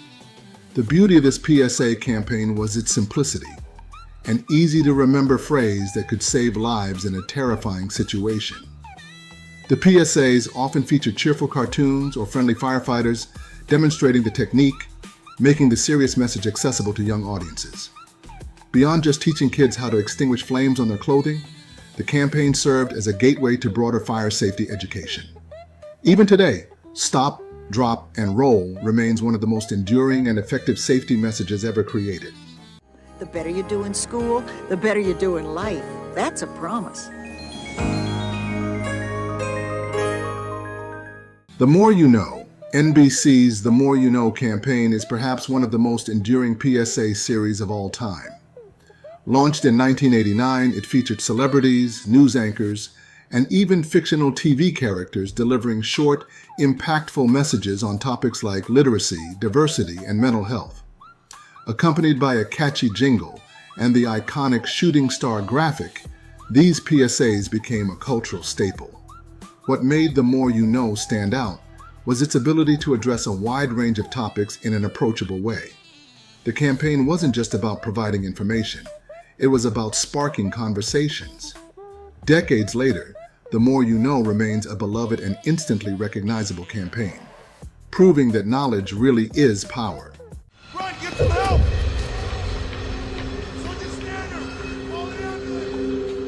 Canada, WSIB. The Workplace Safety and Insurance Board, WSIB in Canada, is infamous for creating some of the most intense and chilling PSAs to ever grace television screens. Unlike many safety campaigns that try to strike a balance between caution and optimism, WSIB dives straight into graphic, often gruesome portrayals of workplace accidents. These PSAs don't hold back. They show the devastating consequences of negligence or unsafe practices in brutally realistic detail. From chefs being scalded by boiling water to construction workers falling from scaffolding, the campaigns deliver shock value designed to leave a lasting impression. While many viewers found these ads horrifying, their impact was undeniable. They didn't sugarcoat the risks of unsafe work environments and left audiences thinking about how one mistake could have life-altering consequences. Some argued they went too far, bordering on fear-mongering, but others appreciated the stark reality check.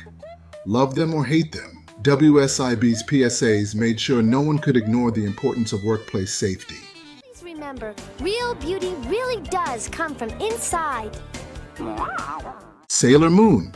Sailor Moon Says was a staple for kids who caught the English dub of Sailor Moon in the 90s.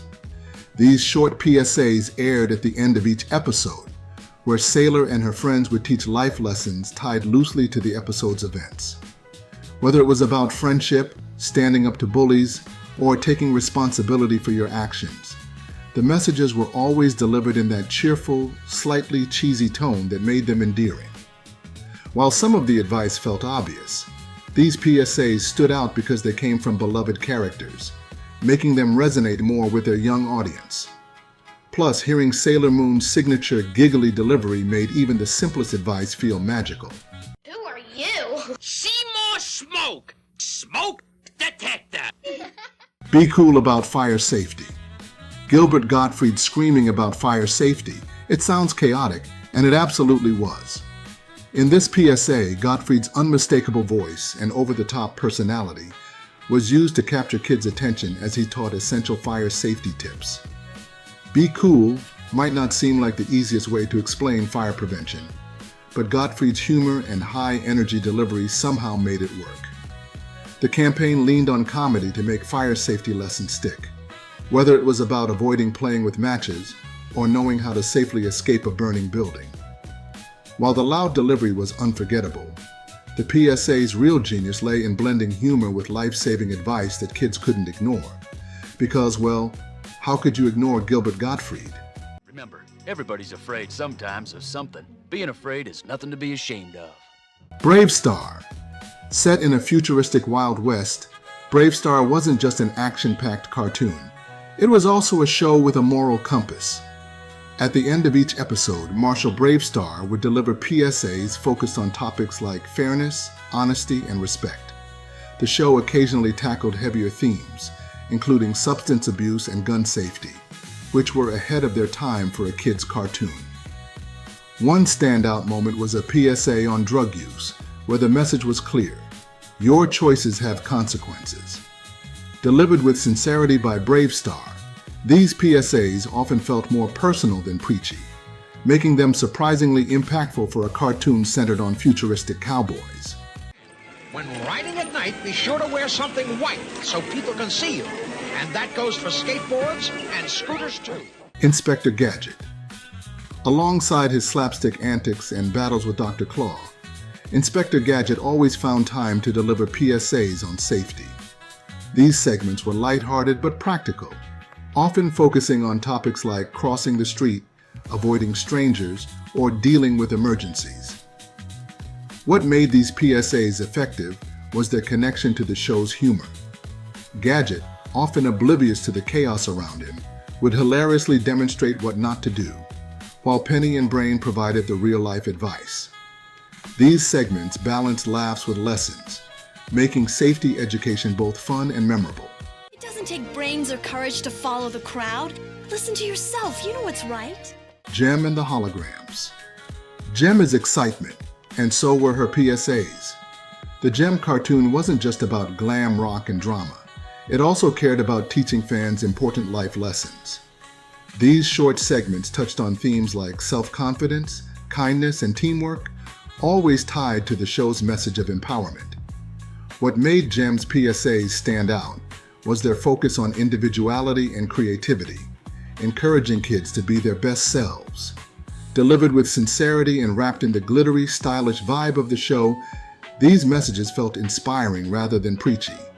After all, who wouldn't take advice from the truly, truly outrageous Gem? On the 82nd day of Christmas, my true love gave to me 82 cats of frying, 81 cats of... Alf's Special Christmas. The Tanners head to a mountain cabin for Christmas, where Willie reminisces about past holidays, and Alf causes chaos with switched gift tags, poison oak, and a broken water pump. The cabin's owner, Mr. Foley, shares how he repairs toys for hospitalized kids while grieving his wife's recent passing. Alf sneaks into Foley's truck, ends up at a hospital, and befriends Tiffany, a terminally ill girl who teaches him the true meaning of Christmas while confiding her fears about dying. Later, Alf helps deliver a baby at the hospital, naming her Tiffany in honor of his young friend. When Foley contemplates ending his life, Alf, disguised as Santa, reminds him of the joy he's brought to others. Inspired, Foley repairs Tiffany's bed as the Tanners visit her with gifts. Alf waves goodbye to Tiffany as the story concludes with a touching reading of "Yes, Virginia, there is a Santa Claus."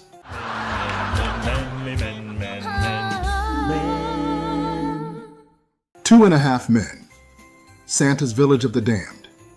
Alan starts dating Sandy, his cooking class teacher, and Charlie initially mistakes her for a one-night stand. Sandy impresses both brothers with her cooking, causing them to gain weight over 3 weeks. Alan introduces her to Jake, who is skeptical at first but quickly warms up when Sandy asks him to be her food tester. As Christmas approaches, Charlie becomes increasingly uncomfortable with Sandy's over-the-top holiday decorations, but Alan agrees to wait until after dinner to address it. Later, Sandy insists on following Christmas traditions to the letter, including leaving cookies and milk for Santa. Alan reluctantly follows suit. When she appears in sexy Christmas lingerie, Alan hesitates but eventually joins her in the bedroom. Meanwhile, Charlie and Jake escape to Evelyn's house, disrupting her romantic plans.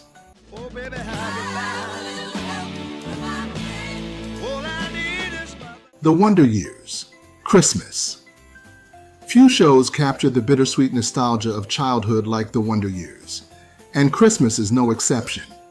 In this episode, Kevin Arnold is laser focused on convincing his parents to buy a color TV for Christmas, representing the excitement and anticipation kids often feel during the holiday season. However, Kevin's dreams clash with the more complex realities of family life, including his father's gruff demeanor and the family's financial limitations.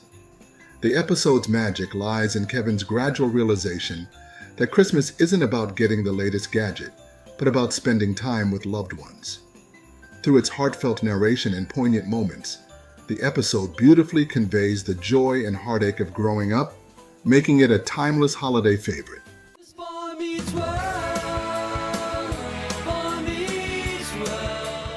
Boy Meets World, A Very Topanga Christmas. Boy Meets World brings us a relatable holiday story in A Very Topanga Christmas, which highlights the stress of spending Christmas with your significant other's family. Corey and Topanga's differing holiday traditions clash in hilarious ways, with Corey questioning if they're truly compatible. Topanga's structured, tradition-heavy approach to the season is at odds with the Matthews family's laid-back, chaotic style, leading to some comedic and heartfelt moments.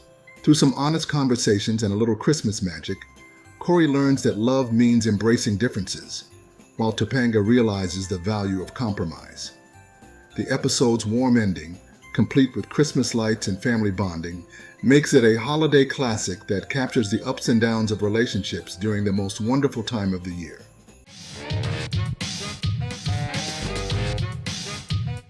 Everybody hates Chris. Everybody hates Christmas. Right before Christmas, Chris has his heart set on one gift, a Walkman cassette player. After months of dropping hints, he's confident his parents will get him one. His optimism is justified. His mother plans to buy it. But when the water heater breaks, the family's budget is blown.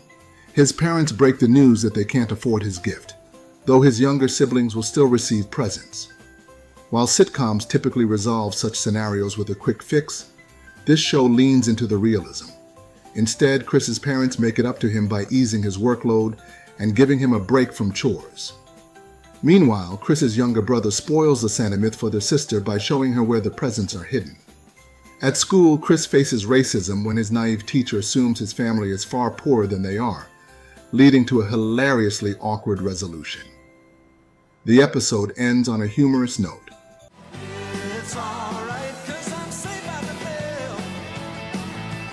Saved by the Bell, Home for Christmas. Home for Christmas from Saved by the Bell is a two-part episode that mixes holiday hijinks with a heartfelt message about kindness and generosity.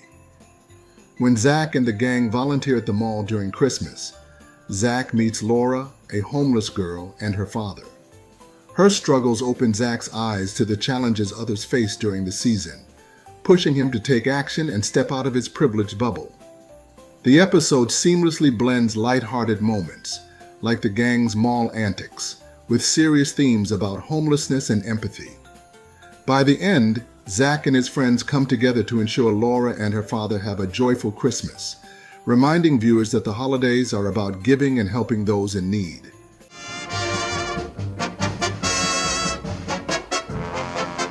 I Love Lucy, The Christmas Show. This holiday classic from I Love Lucy is a perfect blend of festive charm and nostalgic humor. As the Ricardos prepare for Christmas, the episode takes viewers on a trip down memory lane with flashbacks to Lucy's most iconic comedic moments. The Christmas tree decorating scenes add a warm, festive backdrop to the episode's humor, and the heartfelt celebration between the Ricardos and the Mertzes ties everything together.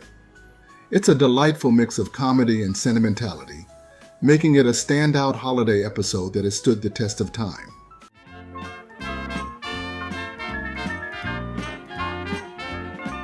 Mama's Family, Mama Gets Goosed. In Mama Gets Goosed, Mama's family delivers a holiday tale filled with both laughs and heart. When Mama Harper receives a live goose as a Christmas gift, she initially plans to cook it for the family's holiday dinner. However, as Mama gets to know the goose, she begins to bond with it, creating a hilarious and unexpected dilemma. This quirky episode balances its slapstick comedy with a heartfelt message about compassion and family, as Mama ultimately decides to let the goose live and joins her family in celebrating Christmas in a more unconventional way. It's a holiday classic that perfectly captures the show's mix of humor and warmth.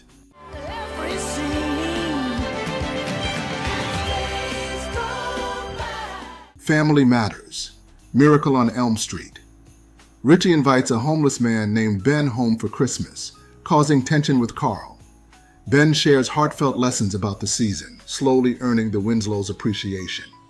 Meanwhile, Laura is heartbroken when Eddie accidentally throws away her beloved childhood doll, Emily. Steve, determined to fix things, teams up with a dog named Howard to recover the doll after hours of searching through the dump. On Christmas Day, Ben reveals he is Santa Claus in disguise, teaching the family the true meaning of Christmas. Steve surprises Laura by returning Emily, saving her holiday and earning her gratitude with a heartfelt hug. The Winslows celebrate together, embracing the spirit of the season. Guys like us, we had it made. Those were the days. All in the family. Christmas Day at the bunkers. It's Christmas Day, and Archie stubbornly refuses to get into the holiday spirit. No matter how hard his family tries to cheer him up, his grumpiness deepens as he spends the day surrounded by cheerful people and fending off requests for money. To make matters worse, the Jeffersons pay a visit, with Henry Jefferson dressed as Santa Claus. While Henry's festive appearance amuses the rest of the family, it only irritates Archie further, adding to the day's chaos. Eventually, Archie reveals the real reason for his foul mood. He didn't get his Christmas bonus this year. His team at work was fined after a shipment meant for London, Ontario, was mistakenly sent to London, England. This admission provides insight into Archie's frustrations, as financial stress during the holidays strikes a familiar chord. Despite the tensions, the episode maintains the show's signature mix of humor and heartfelt moments, blending Archie's cantankerous nature with the relatable struggles of the working class.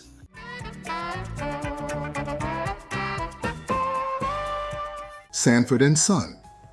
Ebenezer Sanford. In Ebenezer Sanford, Fred's trademark grumpiness takes center stage as he declares Christmas an unnecessary excuse to waste money. While Lamont embraces the holiday spirit, Fred's refusal to celebrate leads to hilarious exchanges and sarcastic one-liners.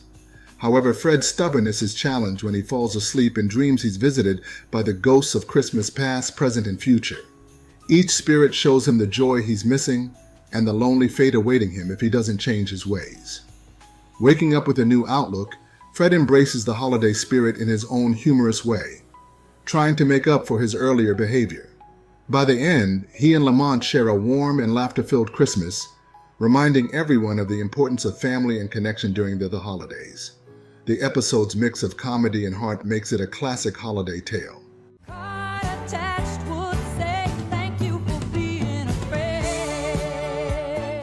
The Golden Girls. Have yourself a very little Christmas. In this holiday episode, the Golden Girls tackle the serious issue of homelessness with their signature mix of humor and heart. Volunteering at a homeless shelter, the ladies encounter Stan, Dorothy's ex-husband, who has fallen on hard times. The situation creates comedic tension, but it also paves the way for a poignant story about generosity and second chances. The Golden Girls' efforts to spread holiday cheer remind viewers of the season's true meaning: compassion and giving. The combination of sharp humor and heartfelt moments makes this episode a timeless holiday favorite. And that wraps up our Very Special Episodes compilation. These moments from TV episodes, movies, and PSAs weren't just entertainment. They were powerful messages that shaped generations. Whether it was sitcoms tackling tough topics, animated shows delivering unexpected life lessons, movies that left us emotionally wrecked, or PSAs warning us about everything from drugs to fire safety, each one played a role in educating and inspiring audiences. A huge thank you to our Throwback Influencer members, Mary Gerald, Jeremy Bowen, Revan Lockhart, and iCritic. Your support means so much and it helps keep the nostalgia alive. If you want to get early access to videos 24 hours or more before everyone else, you can join for as little as $2 a month. And if you'd like to support the channel even further, check out our merch. Every purchase helps us continue making awesome throwback content. Which of these moments stood out to you the most? Are there any very special episodes, movies, or PSAs we haven't covered yet that you'd like to see? Let us know in the comments. And if you enjoyed this nostalgic deep dive, be sure to like, subscribe, and hit that notification bell for more explorations into classic TV, films, and pop culture moments. Thanks for watching, and as always, keep the nostalgia alive.